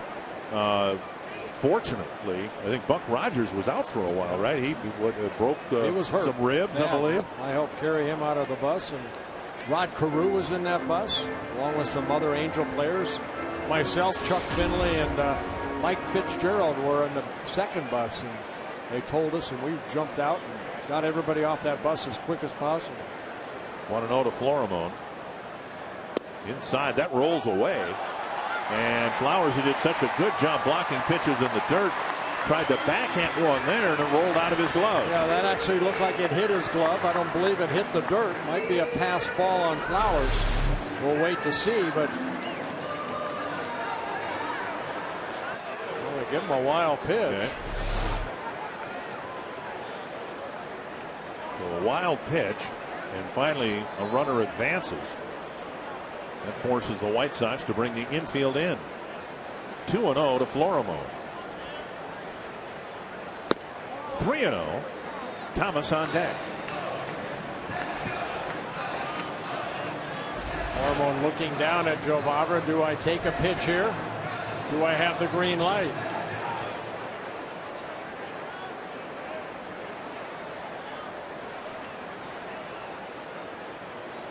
Takes a strike. But thankfully, in your situation, no fatalities in your bus crash. Guys getting banged up a bit. Big spot here. The Twins have seen the White Sox score 3 unanswered runs. The next run for the Twins would be a big one if they can score it. That'll work. Base hit, right center field. Florimon hooks a single, scoring Dozier from third, and it's 5-3. That's a big at-bat right there for Florimon. Worked the count in his favor, took strike one. And an Axelrod, who struck him out with fastballs in, went away. And Florimon going down and reaching and getting that ball and lining it into right center field. Good at-bat. Picking up his 22nd RBI. And the Twins now lead 5-3. Clete Thomas, the batter.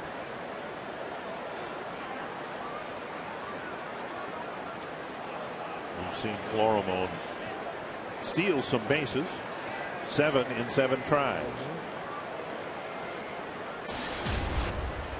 Thomas is 0 for 3, but he's put the ball in play 3 times. That was a point of emphasis for him, established for him by the Twins organization. It was a flare foul, no play for the third baseman Gillespie. Twins thought Thomas's future, if he had one in the big leagues, would have to be after he was able to make more contact. Last year for the major league club, 28 at bats and 16 strikeouts. 1 strike for Thomas. Now, when you're not a power hitter like Thomas, that's way too high. You know, you have to make contact, utilize your speed, maybe get some infield base hits.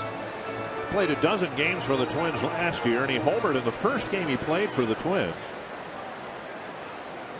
And then never again. 1 strike. And Florimon goes. The White Sox pitch out. And he is out at second base. It looked to me like his hand got in there plenty before the tag. But Florimon ruled out by second base umpire John Tumpane.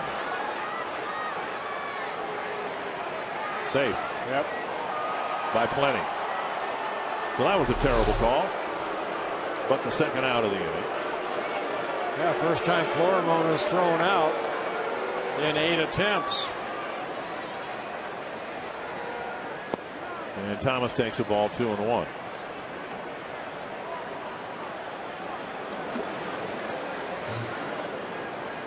Still scowling about that. I don't blame him. And Thomas softly to right center field, and it'll drop for a hit, and the inning continues. And what we've seen in this game is evidence why the Twins wanted Thomas to concentrate on putting the ball in play. He just hit a ground ball in the first inning, but it forced the other guys to make a play. Beckham didn't make it. Before you know it, the Twins had 4 runs on the board. Now here in the 6th, he didn't hit that ball hard at all, but he found a nice soft spot in the outfield. And Mauer will have another chance with a man aboard. 3 straight hits for the Twins here in the 6th.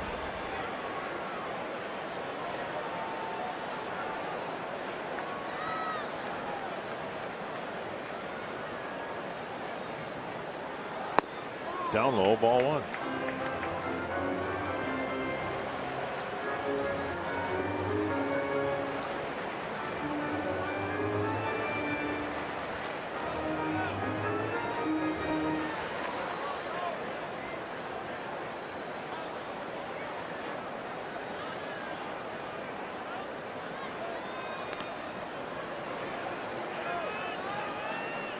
Thomas has only attempted 1 stolen base, and he was caught.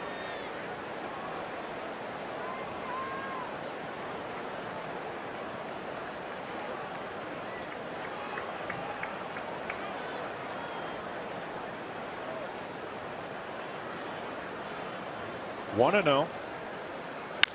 Grounded to second, and Beckham delivers an on-target throw to Dunn. The Twins get 1 and leave 1 in the 6th.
4 spot on the board in the bottom of the first inning thanks to Joe Mauer's 2-run home run, his 7th of the year.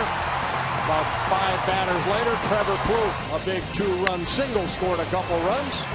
And Gillespie for the White Sox hit a 2-run home run. Beckham scoring the 3rd run of the ball game, and then Florimon getting an RBI single, scoring Dozier. For the 3rd start in a row, Mike Pelfrey's throwing pitches in the 7th inning. In his last start, he completed the 7th. 2 starts ago in Kansas City. Came out after 6 1/3 innings. He delivers ball 1 to Dayan Viciedo. Pelfrey picking up some ground ball outs. 9 ground ball outs so far. 4 fly outs to go with his 3 strikeouts. Viciedo with a ground out and a strikeout. Then Beckham and Flowers will hit.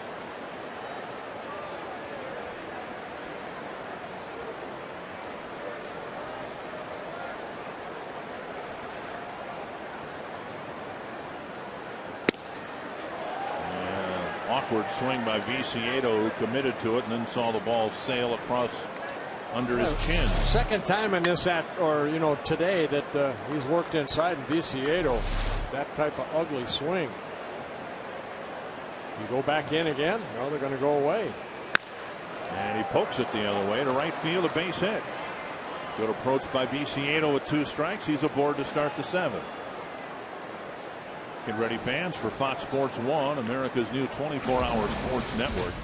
Fox Sports 1 will be your home for great live sports. All the news and highlights you want, shows and specials that only Fox could bring you. America's new sports network is Fox Sports 1, coming August 17th. Beckham with a single and a run scored in the 5th inning. Pelfrey's gotten 1 ground ball double play here tonight. That came back in the 4th inning. And he's been good for about 1 a start. Flip foul, strike 1. Had a terrible incident in Oakland after the game on Sunday. Raw sewage came into the clubhouses of both the A's. And I wasn't even in Oakland. You had nothing to do with it, did you? No. But they ended up having to share the Raiders locker room at the Coliseum. 1 strike to Beckham. You know, all that stuff that was on the floor in the clubhouses in Oakland on Sunday has hit the fan, because now the city of San Jose is suing Major League Baseball in San Jose's attempt to get the A's to move to San Jose. Yeah, they've been wanting to get the A's there for what, 4, 5, 6 years, if not longer. 1-1. Inside corner. It's 1-2. I hope it happens one day that the Oakland A's can move out of that Coliseum and hopefully draw some fans. I can't believe that the timing of the lawsuit today is a coincidence after what happened on Sunday. If you're trying to get a team, what better time to make your appeal, legally or otherwise, than when everyone in the country knows that the stadium situation literally stinks for the Oakland A's. Very nice. Casey Fien and Brian Dunsing up in the Twins bullpen. 1-2 to Beckham. Trying to get a ground ball hit at somebody. 2-2.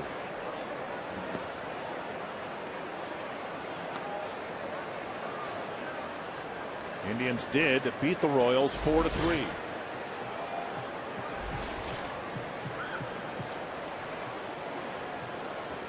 So Cleveland now in 2nd place in the division. The Twins' next road trip begins Friday night in Cleveland. 3 games against the Indians and 2 with the Miami Marlins.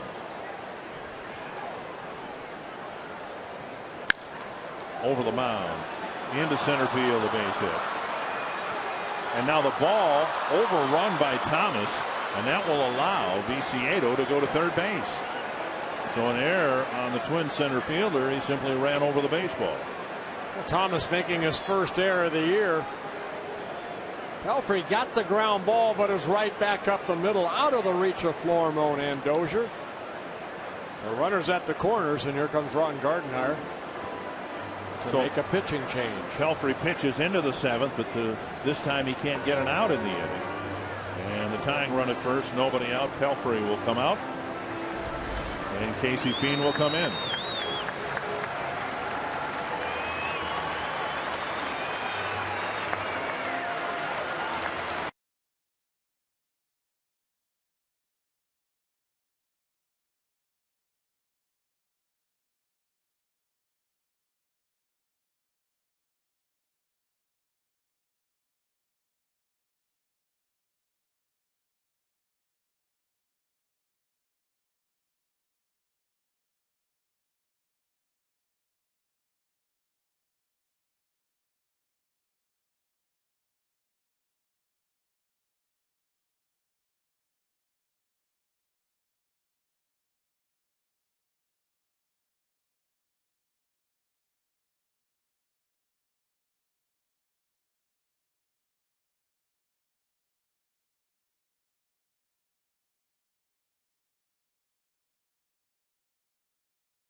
Frustrating Mike Pelfrey.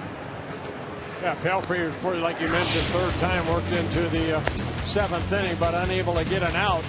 And now turn it over to a very, very good bullpen. Over the last 22 ball games, you can see the combined ERA at 1.83, 10 saves coming from Perkins and Dunsing and Burton. And it'll be Casey Fiend coming in to try to get out of this mess, making his 33rd relief appearance. He last worked against the Tigers on Friday night, an inning and a third of shutout baseball. Doing a good job against righties and lefties. Bullpen will be asked to get 9 outs here tonight. First and third, nobody out. Flowers at the plate. Hit 2 balls hard to the right side against Pelfrey. One snagged by Mauer for an out in the third. The next one drilled into the corner for a double. A good hard slider right there. Flowers swings through it.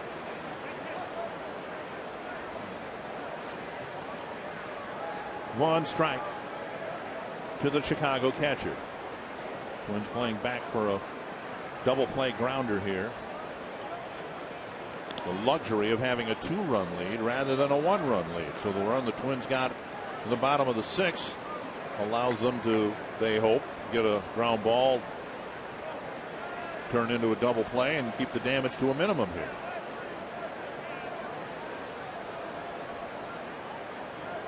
Flowers has hit into 6 double plays. 1 strike. Doman sets up outside, and that ball to the backstop, and the runner at first will advance, but of course the hard carom and the short area behind home plate keeping the runner at third. A wild pitch. Now the tying runs in scoring position. So Casey Fiend, his first wild pitch of the year. Breaking ball gets away from Doman.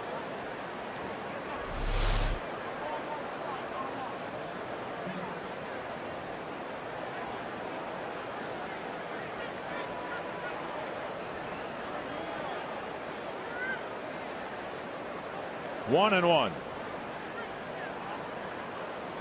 Tying run at second, nobody out. And a high fly to center.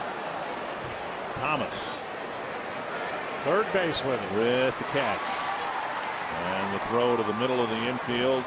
And Mauer cutting it off, a sacrifice fly. And it's back to a 1-run ball game. Yeah, Flowers picking up his 17th RBI. That'll bring up De Aza.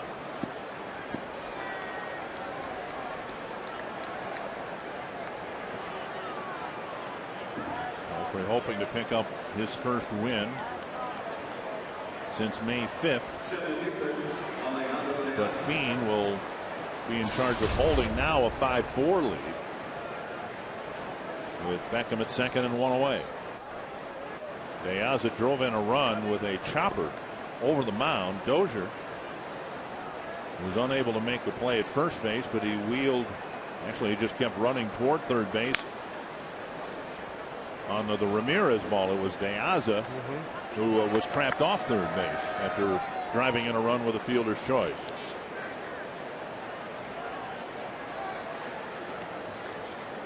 De Aza reached on the chopper hit to Florimon, and they had a rundown between second and third. One strike.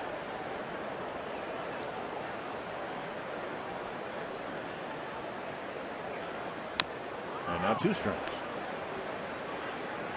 Well, one thing Fien's been able to pick up, and that's some strikeouts. 28 strikeouts in 27 innings pitched.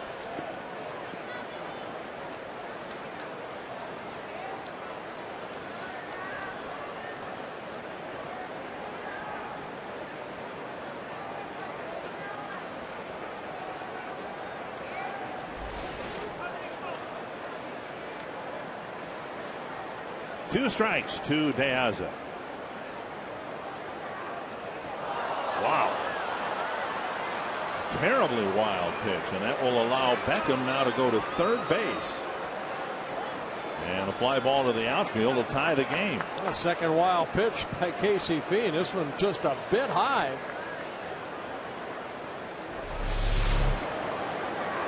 Airmailing it over the glove of Domet. Domet looking down and in. Out of his reach.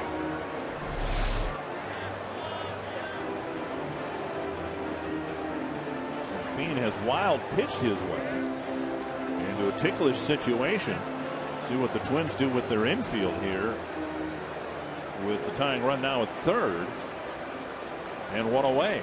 And bring the infield in.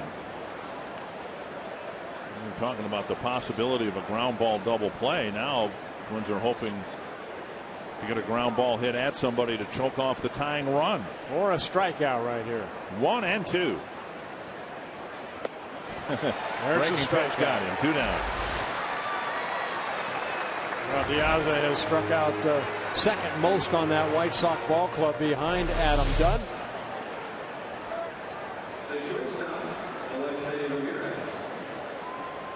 So a big strikeout for Casey Fien. Infield back at normal depth, and Alexei Ramirez will bat.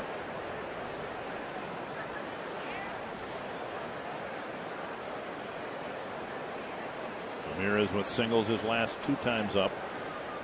Most recently in the 5th, an infield hit. Fly ball center field should end it. Thomas comes in. Interesting appearance by Casey Fien, but he preserves the Twins lead.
Take a look at our Stanford Health injury report.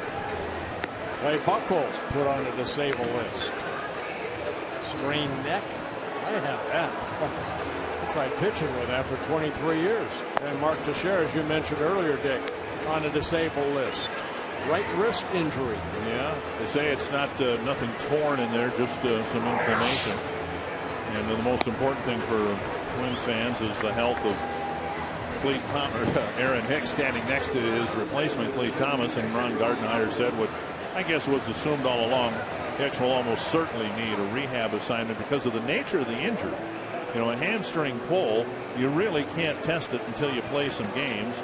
Twins don't want Hicks to re-injure it at all, but if they were to run him out there up here and then he tweaks it, well, then you got to put him back on the disabled list again. And if he does it on a rehab assignment, at least you've got some protection. Right, and he needs to get some at-bats too. There's a ball doinked down the right field line by Domit, and that's a foul ball. Not by much. With Corey Blazer, who was right on with the call on Mauer's double that hit the line, must have gotten the best look here at a ball that landed on the warning track. Well, Blazer having some words with Scotty Alger, who also had a good look at this ball. Yep. Wow, not missing by much. Oh. And from that angle, that is apparent.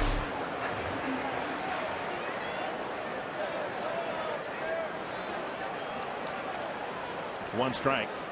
Domit checks his swing, takes another one. Well, Matt Thornton coming into the ball game, making his 33rd relief appearance. CenturyLink, what's next? Doing a good job on the road. He might pitch all 3 games in this series with the likes of Mauer and Morneau. He is the only left-handed reliever that the White Sox have. 1-2. He has turned Domit into a right-handed batter here to start the 7th inning. Toward the hole. And it leaks through. A base hit to left for Domit. His second hit of the ball game.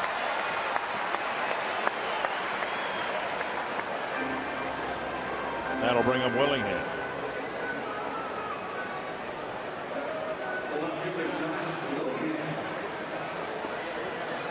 Willingham has never gotten a hit against Matt Thornton. 0 for 4 with a couple of walks. Thornton in his 8th season with the White Sox came up with the Seattle Mariners back in 2004. 36-year-old left-hander.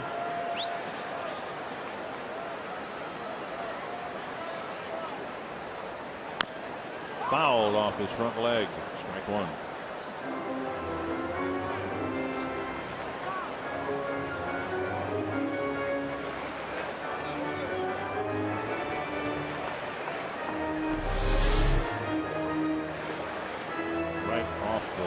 Off the toe. Yep.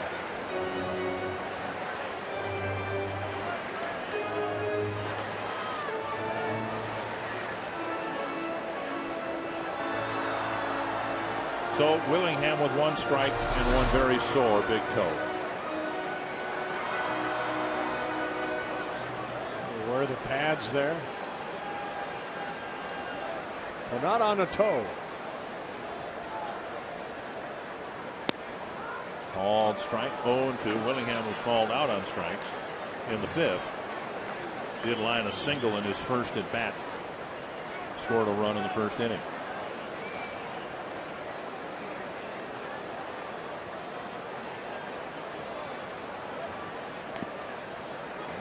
Nice block by Flowers. 1-2.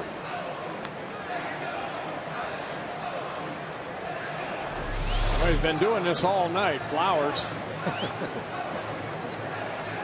Thornton gave him a little bit better chance by dropping the curve on the other side of home plate.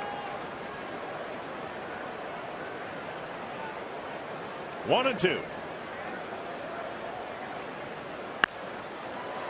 Waits on the breaking ball and lifts it foul into the seat. Still 1-2.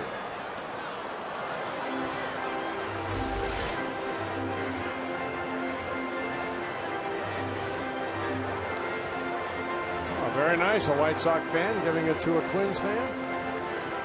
Now Not yet. No, they're giving it back. I think that would have officially killed the rivalry right there. 2-2.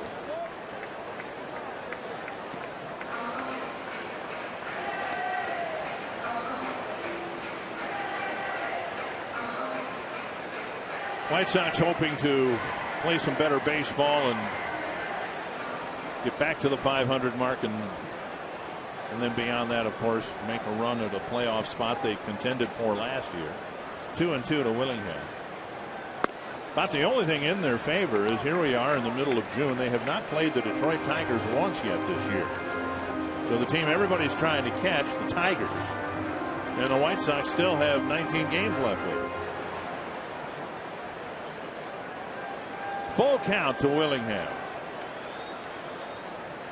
Domet takes off, and the pitch grounded past Joe Vavra. Well, the White Sox, actually, a lot of their games have been played more in the Western Division than they have even in our division. They're 7-9 in the Central. Twins are 10-17. Twins just have 2 series left with the Tigers. The Tigers have been here twice. We've been, well, most of us have been to Detroit twice.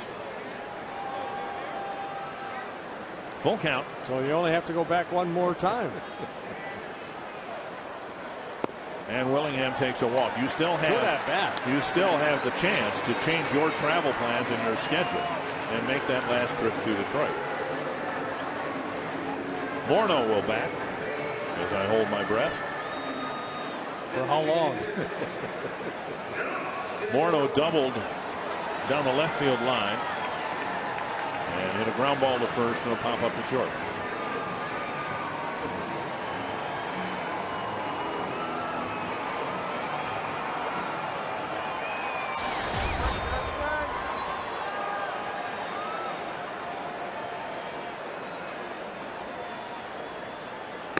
Down the middle, of strike.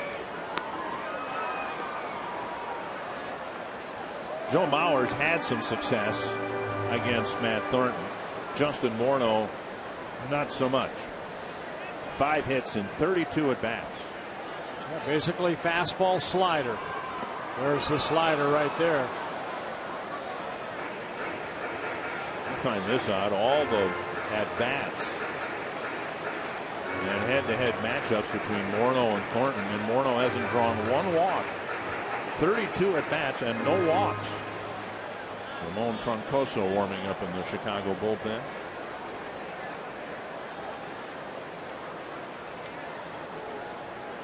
Oh, and 2 to Morneau. Foul tip, and Flowers can't quite hang on.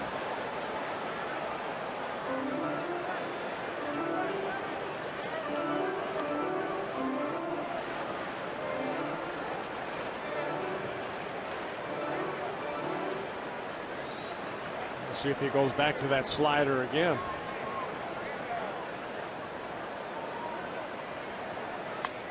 He did, but he left it middle in. Justin fouled it off.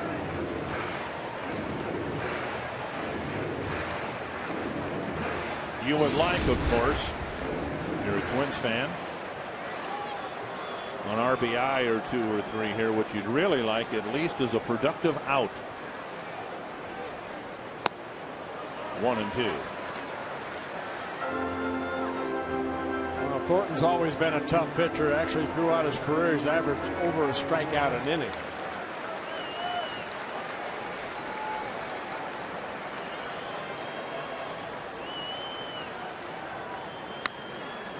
Foul off the bat of Morneau. Well, you look at Thornton, and he's always been a great setup man. There have been occasions where he's been given an opportunity to close and it just hasn't worked out. Glenn Perkins, on the other hand, last year was a really good setup guy, and the Twins said, well, let's give him a chance to close, and it's worked out very well for both Perkins and the Twins. Here's a drive to center, and Domet retreats to the bag but can't advance. So Morneau ends up hitting the ball hard, but right at the center fielder for the first out. Yeah, even Domet had time to tag up. He would not have been able to make it because that ball was hit so sharply.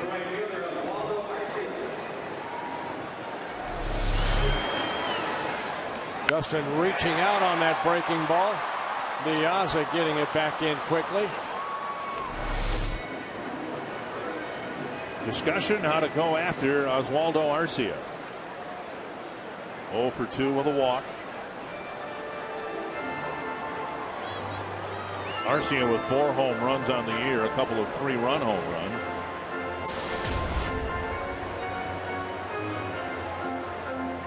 And what we've seen in his latest promotion to the big league club, a willingness, particularly against left-handed pitching, to hit the ball to the opposite field.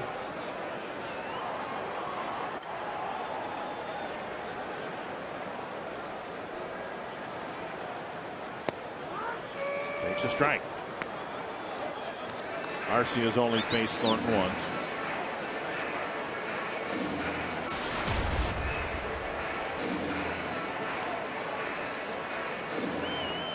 You can see Arcia's held his own against lefties, still does not have a home run against a left-handed pitcher. That kicks away, and the runners will move up. So another wild pitch. And a flurry of them here in the 7th and 6th innings. And another breaking ball right here, and this time Flowers unable to keep it in front of him, right in front of home plate. Skipped off his chest protector to the right. And for Thornton, his first wild pitch of the year, just like Casey Fiend. And like the Twins in the top half of this inning, the White Sox have to respond by bringing the infield in. 1-1 to Arcia. Under his chin. 92 miles per hour, and Arcia looks over his right shoulder at the pitcher. Holding his ground and then moving that head at the last second. A close shave.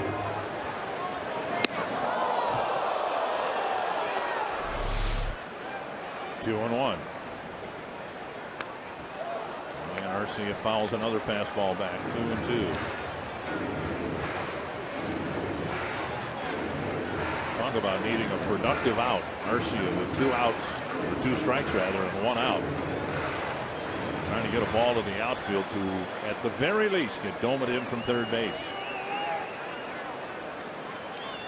2-2. And a weak swing on a breaking pitch, and Arcia is gone for the second out. What set that up was the previous 2 fastballs, one under his chin and then a fastball in, and Arcia was completely fooled on that hard slider. Robin Ventura to the mound. He's going to make a pitching change with Trevor Plouffe coming up. So Thornton faces 4 men, leaves with 2 men in scoring position.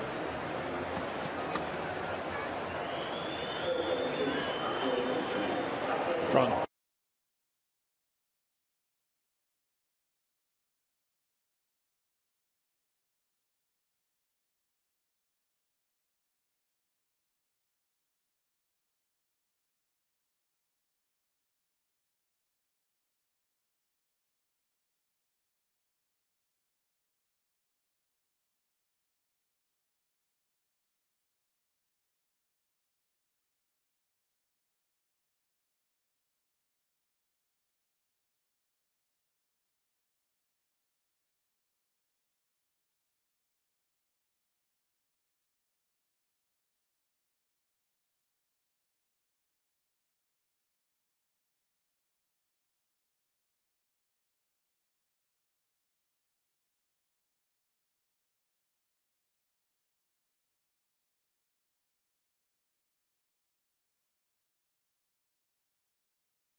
MLB.TV celebrating 11 years with new low yearly prices.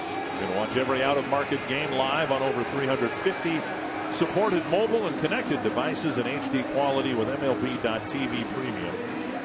Visit MLB.TV today. MLB.TV, baseball everywhere. Juan Ramon Troncoso coming in, making just his 4th appearance, just recently called up from AAA, making his 4th appearance for the White Sox. His other appearances at the major league level with the Dodgers in 2008 and 9, 10 and 11, 4 years up and down in the Dodger organization at the big league level.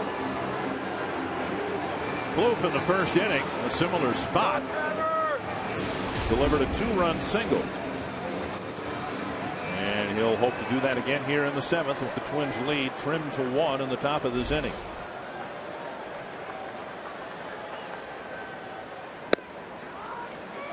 Strike 1. Troncoso, very odd delivery as far as setting up in your stretch position. Almost shows his back to the hitter.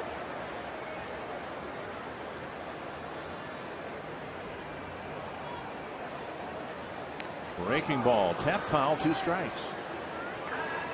93-mile-per-hour fastball backed up by a 76-mile-per-hour breaking pitch.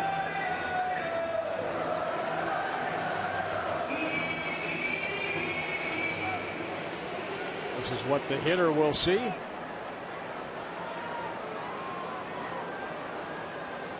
Two outs with 2 strikes. And Plouffe drives it to right. Rios toward the line, makes the catch, and the threat is over with the Twins unable to add on another run or 2.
Baseball championships decided here in the 1A title game. Bold beat Osakis 3-0 behind Logan Sandgren's 1-hitter.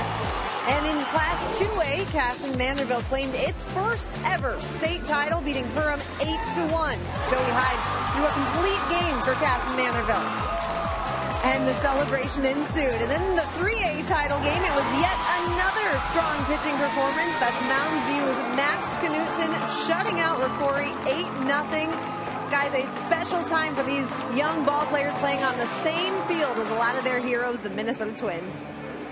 Well, thank you, Jamie. Yeah, just think about it. I mean, of course, we watch the Twins play here 81 times a year. But this ballpark has also hosted the Big Ten baseball tournament, now the Minnesota high school tournament, 3 games yesterday, concerts. What an opportunity for those high school kids, whether you won or lost, to have the opportunity to play on a field like this.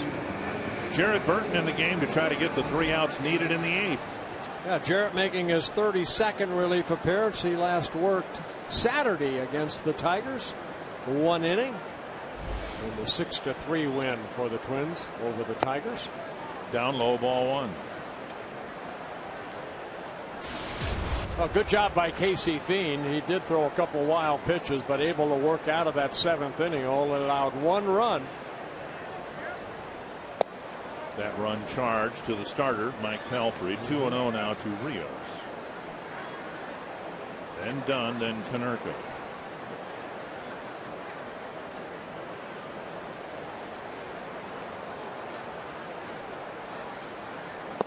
Three and 0.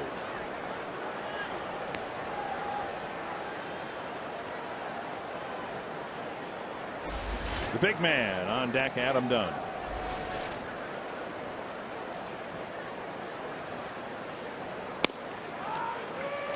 Three and 1.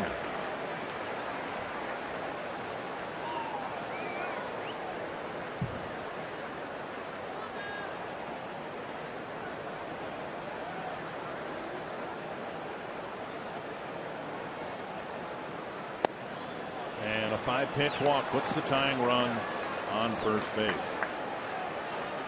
Yeah, Burton over his last 3-4 times out there has been hit around a little bit. It started in Kansas City when he gave up 4 runs in 2/3 of an inning. And then here last Thursday against the Phillies, he gave up a couple runs in 1 inning. Adam Dunn 0 for 3, has not struck out yet tonight.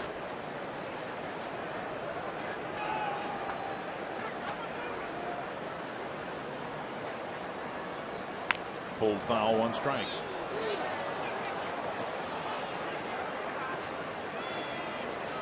Dunn's average dropping to 182.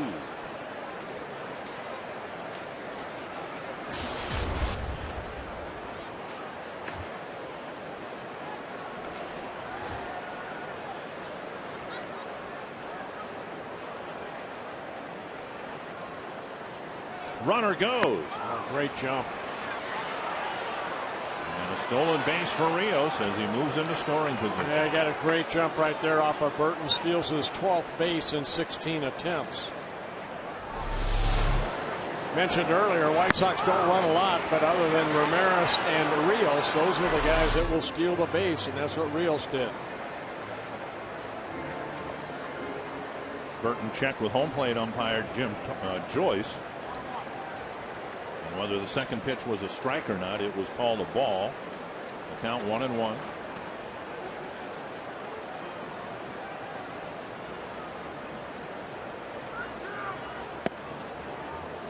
Burton having a tough time finding the strike zone. 8 pitches, just 2 strikes.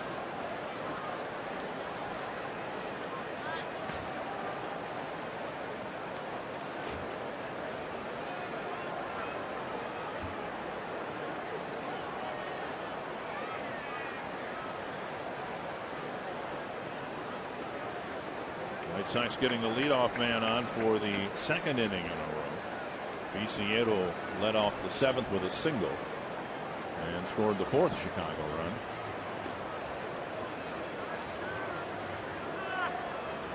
Swing and a miss, 2-2. Good change up there.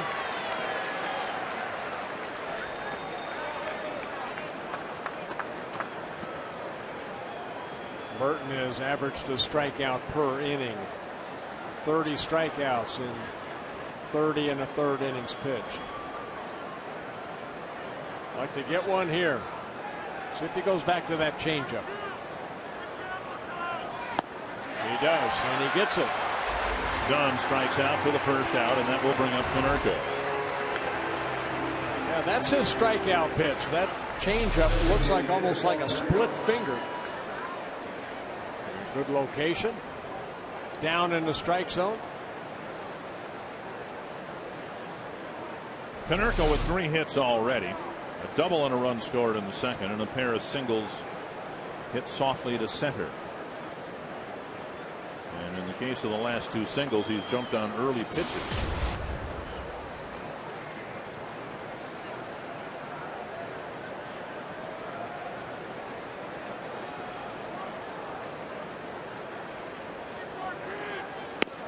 Down and away, ball 1.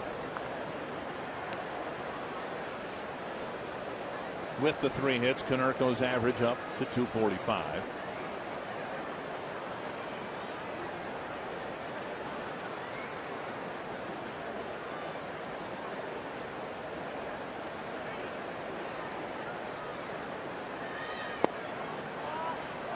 is off the changeup, and Burton falls behind Konerko 2-0. We've seen, Paul Konerko over the last 15 seasons with the White Sox, and this guy always seems to get the big hit for the White Sox. So you want to be very careful here. And that's what Ryan Doumit went out to talk to Burton about. Don't give him a cookie right here, because this guy, even though his average at 245, he's a good hitter. Dozen pitches, just 4 strikes, 3 of them to Dunn. 2-0 to Konerko.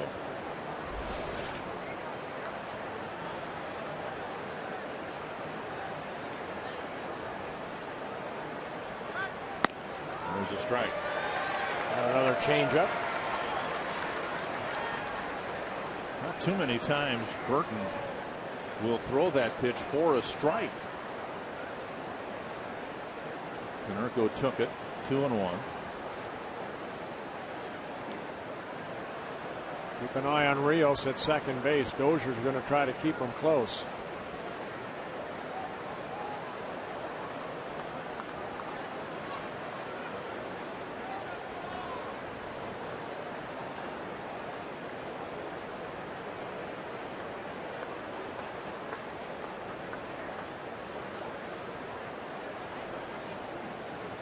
Runner studying the pitcher. He does not look back. Up the middle, off the mound. Dozier can't flag it down, and the game is tied. Konerko's 4th hit. Ooh, Thomas with a throw to the plate. Doumit had to make a sprawling stop. 4th hit of the ball game for Konerko, and this one ties the game in the 8th inning. I just mentioned, this guy always seems to come up with the big hits against the Twins. Took the changeup, and then a little slider right back up the middle. This ball hit off the mound, which slowed the ball up a little bit. It allowed Rios to score from second base. Dozier couldn't knock it down. A throw toward home plate. It's a tie ball game. A nice comeback for the White Sox. The Twins jumped down early 4-0, but now it's 5-5. And Gillespie will hit. Jordan Danks pinch running. Pick him off.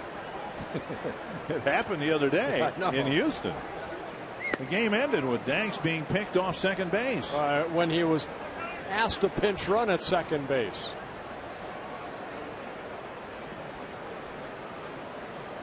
Darryl Boston, the first base coach for the White Sox, saying, "Don't get picked off, please."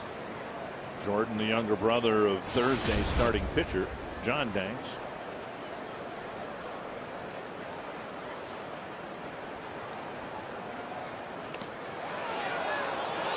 A close play. Danks was taking his lead, and Burton threw over at the right time. Almost looked like Danks spun his wheels a little bit. Yeah, Danks has 1 stolen base in 1 attempt. Robin Ventura taking the gamble, taking Konerko out of the game, but trying to open up the base paths a little bit with 1 out. And Burton falls behind Gillespie 2-0. I mean, there isn't anything about Burton that's overpowering. Strike gets a strikeout an inning, but obviously he does that by throwing a lot of strikes and getting ahead of batters. That hasn't been the case here in the 8th inning. No win for Mike Pelfrey with the game tied now.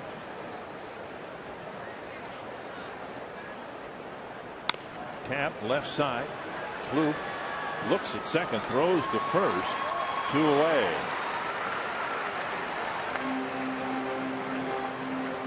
And Plouffe did offer a look at second, but the pinch runner, as much as anything else, led him to try to get the shirt out at first. Yeah, you want to make sure you get an out right there. It'd be nice to get the force out at second, but Plouffe decided to go to first.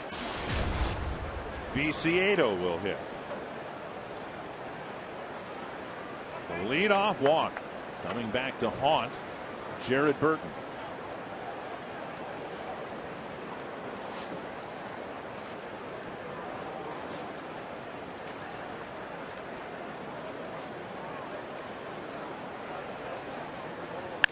Fly ball right field. Chased by Arcia. And he makes the catch in foul territory. White Sox tie it up. Leave a runner on base.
Hirsch inviting you to stay around with us after the game for Twins Live, presented by CenturyLink.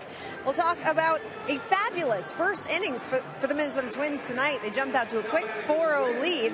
We'll also look at Joe Mauer and his big night, giving a big boost to his team. And, of course, we'll hear Ron Gardenhire's thoughts after this game. Dick and Bert will send it back to you. All right, thank you, Jamie. Been a frustrating ball game for the Twins, who jumped out early 4-0. Now the White Sox have finally tied it up. Brian Dozier doubled in the 6th, and he scored the last Twins run, coming in on Floramone's single.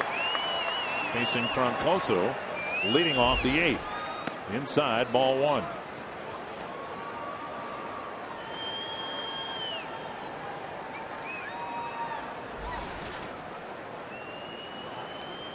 Dozier with a 1-out double to the wall and left.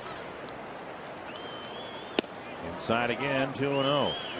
Talked with Tom Bernansky about Dozier and what he's seen from him. Dozier's batting average creeping up, and he's been having more productive at bats in the month of June. See what he can do here on 2-0. And the way Tom explained it to me, they've been trying to get Dozier to be more aggressive and to throw. This is how Tom explained it. Throw his back pocket toward the pitcher. There's a fly ball to center. Looks harmless enough. The bottom line is you'll have to watch the postgame show and find out from Ron Coomer what that means. It just sounds like being aggressive and using your hips more. That's where your hips are. Right. So just trying to. I think what they want Dozier to do too is be a little more aggressive on that first or second pitch. Don't let that pitcher get ahead. Be ready to swing the bat. Well, in this case, he took 2 pitches for balls, ends up flying to center, 1 down, and now Florimone to the plate. Florimone with a pair of hits, including an RBI single in the 6th.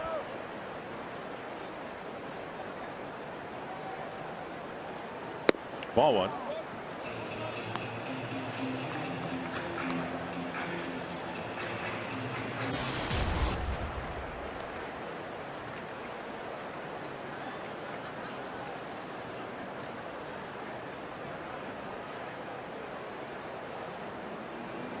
Even across the board.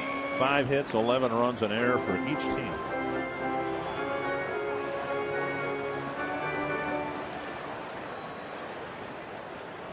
Bill and Axelrod won't lose the game nor will Mike Pelfrey win it. Back to the mound. And done with a catch right in front of Floremont's belt buckle. 2 down. Subway in-game box score is what the Twins lineup has done. Yeah, Mauer, a couple of hits, a 2-run home run in the first, then a double. Domit with a couple base hits.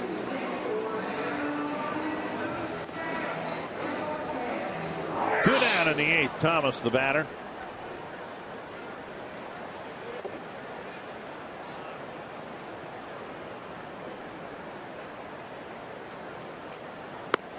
Talk about the Twins bullpen, and they've been very good, but the White Sox have a good bullpen too. The Twins haven't seen their best reliever yet. That's Jesse Crain. Is he on fire? 1-0 to Clete Thomas.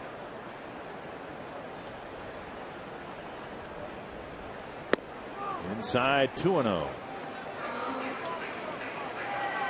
The factor might be that Matt Thornton, the only left-handed reliever. There's Jesse protecting that right arm. The only left-handed reliever the White Sox have. Matt Thornton's already been used. 2-0 to Thomas. 3-0. Mauer on deck.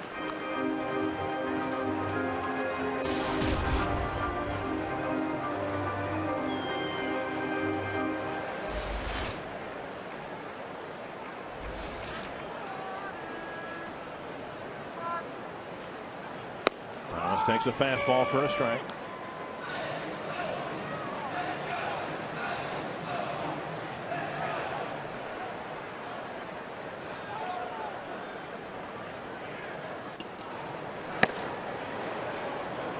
Lindstrom warming up.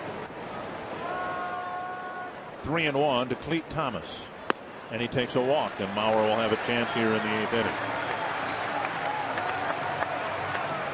White Sox tied it up thanks to a leadoff walk. We'll see what the Twins can do with this 2-out walk.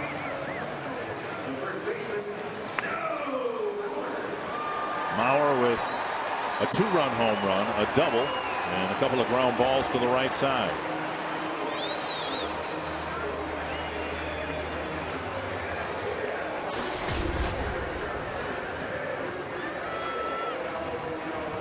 Troncoso's problem has been left-handed batters in just a very small sample size, but he's faced 7 of them and given up 3 hits. Down and in, ball 1. Outfield playing pretty deep. They want to keep the ball, you know, where they can get it if the ball is hit in the gap. There's the splits.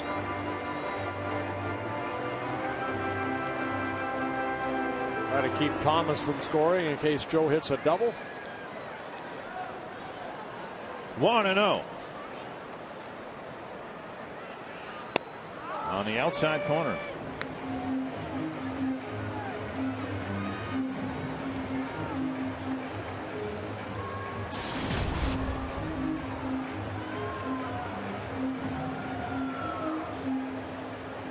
Not too far off his season average, which right now is .324.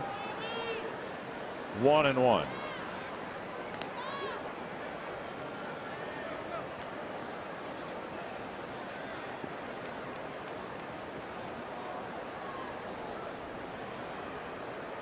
Speed, or Thomas, I should say, has some speed at first base. Twins hope he'll be using it here shortly. Down low, 2-1.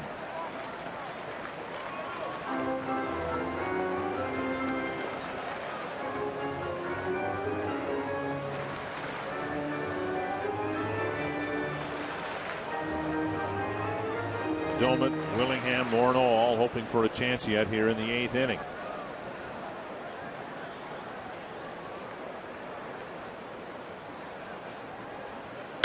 Squirted to left. It'll die in front of Viciedo, and Thomas checks in at second. Third hit for Mauer. Plenty of room in front of the infielders because, as Bert said, they were playing so deeply trying to take away the double. Yeah, Joe inside out swing right there, gets his 3rd hit of the ball game. Now Domit with 2 men aboard and 2 out. Fastball middle in. Joe just softly hits it into left field. Make a hit. Doumit has reached his last 3 times up, a walk and a pair of singles.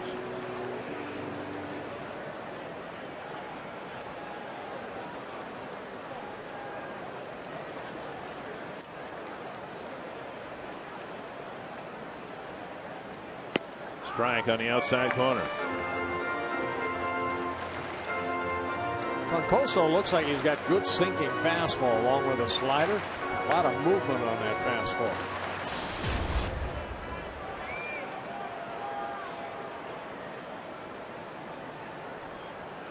One strike. And now 2 strikes. Most of the time when I've looked after the fastball, it's kind of sat right around 93 miles per hour. Right.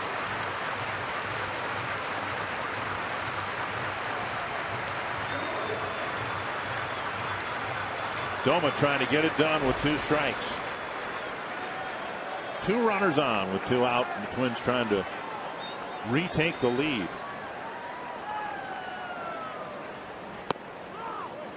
1-2.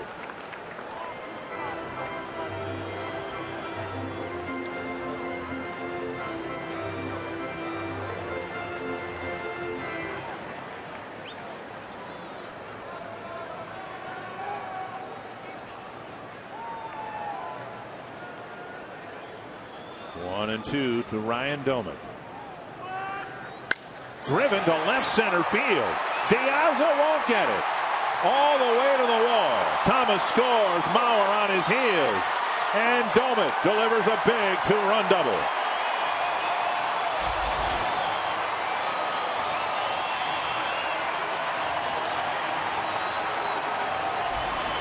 Well, just like Joe Mauer, Ryan Doumit picking up his 3rd hit. Got a fastball and sliced it into left center field. Thomas scores, Mauer scores. Twins take a 7-5 lead. Good piece of hitting by Doumit. White Sox took advantage of that leadoff walk, and we wondered whether the Twins would be able to do anything with the 2-out walk. Well, Mauer singles. Doumit drives in a pair, and now Josh Willingham. Up and in, ball 1.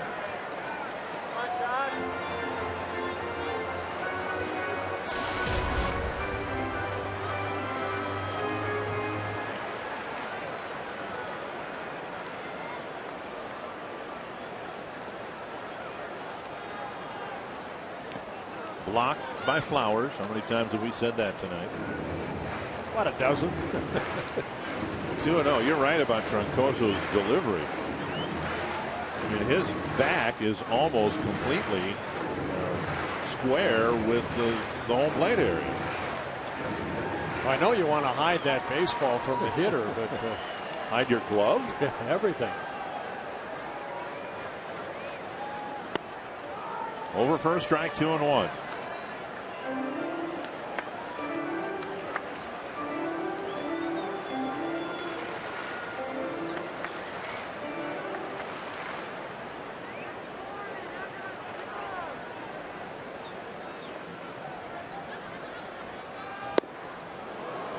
Two and two.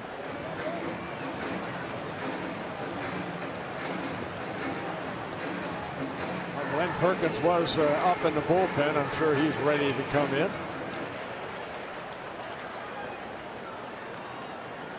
There's Perk.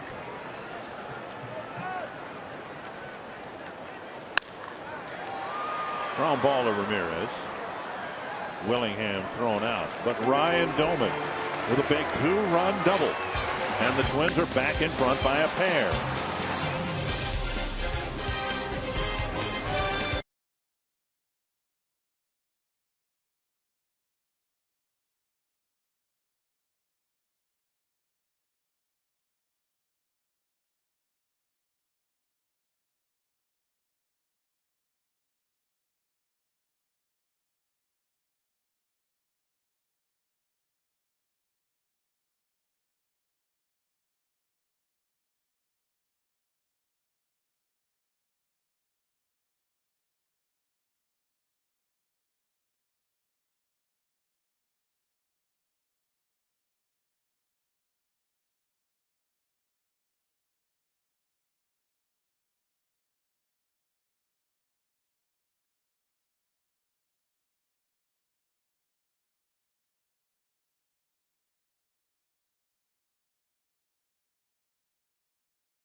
1-2-3-9.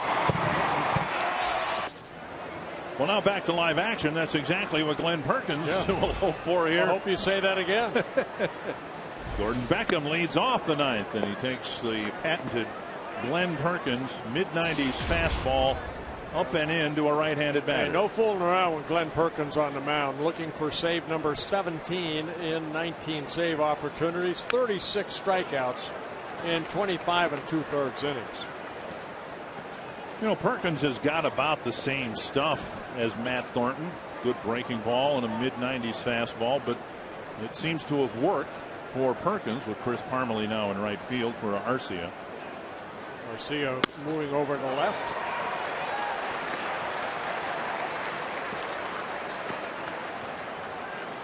Perkins has embraced the role and excelled at it.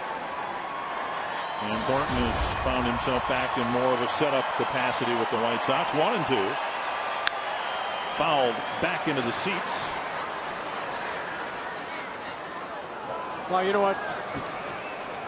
And even Glenn Perkins says there are certain guys that can take that ninth inning role as a closer and run with it. You know, Joe Nathan did a great job with it. You know, you look at the Twins' history. We just honored Eddie Guardado here the other day. He ran with it. Perkins, like Eddie, came up as a starter through the system, but now this is kind of home right here in the ninth inning. This is his. I remember interviewing Perk in the spring training, and Perk was saying, you know, hey, there's no difference to me, he said, than the 7th, 8th inning. I just now do it in the ninth. He just gets credit for the save. Breaking ball, and Beckham is down on strikes. And he said, to be honest with you, sometimes in the 7th and 8th inning, I found myself saving the game more than I did in the ninth. After a lot of fastballs, the breaking ball. And, you have to respect, if you're a right-handed batter, both the velocity of the fastball and the fact that Perkins regularly comes in off the plate. He set up the hole at bat, perhaps, by throwing the first pitch where he did, swing and a miss to Flowers. Again, you know, that's his style of pitching. He'll come right at you, no fooling around. He's going to challenge you. If you beat him, you beat him, but he's not going to try to trick you. Maybe the slider, that's the only trick pitch he has, and it's a nasty one like that. 2 quick strikes to Tyler Flowers. Thinking fastball, good tight rotation, and Flowers way out front.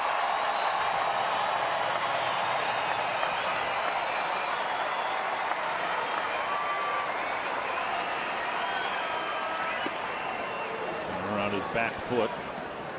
96-mile-per-hour fastball.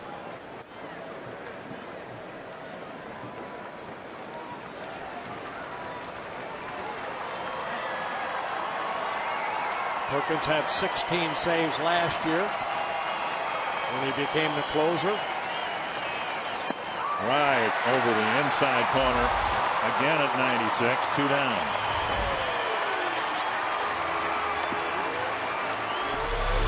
That 2-run lead, you just rear back and you just challenge him with control. Look at this right here. Doman sitting there. Good pitch. Here is De Aza trying to keep the game alive for Ramirez and the White Sox.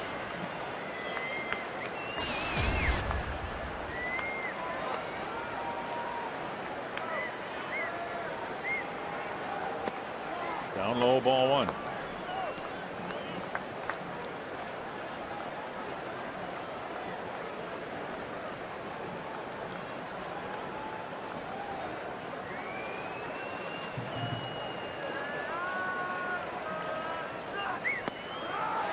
Snaps a breaking ball over the inside corner.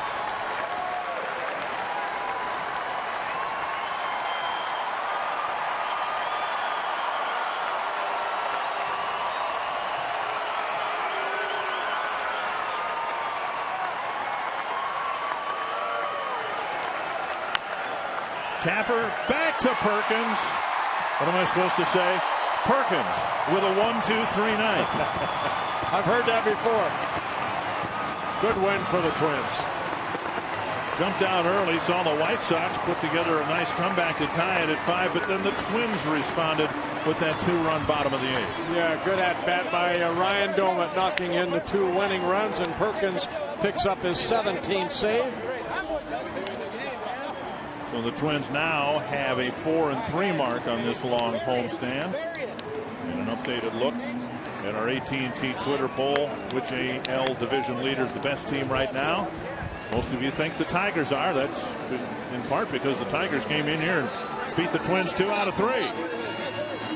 Tom Hanneman, a good start to this series with the White Sox. A great start and a 7-5 win over Chicago to open this series. Coming up on Twins Live, we'll talk about a fabulous first inning for Minnesota. Joe Mauer with 3 hits tonight, including a home run, and we'll hear from Gardy. Coming up next on Twins Live.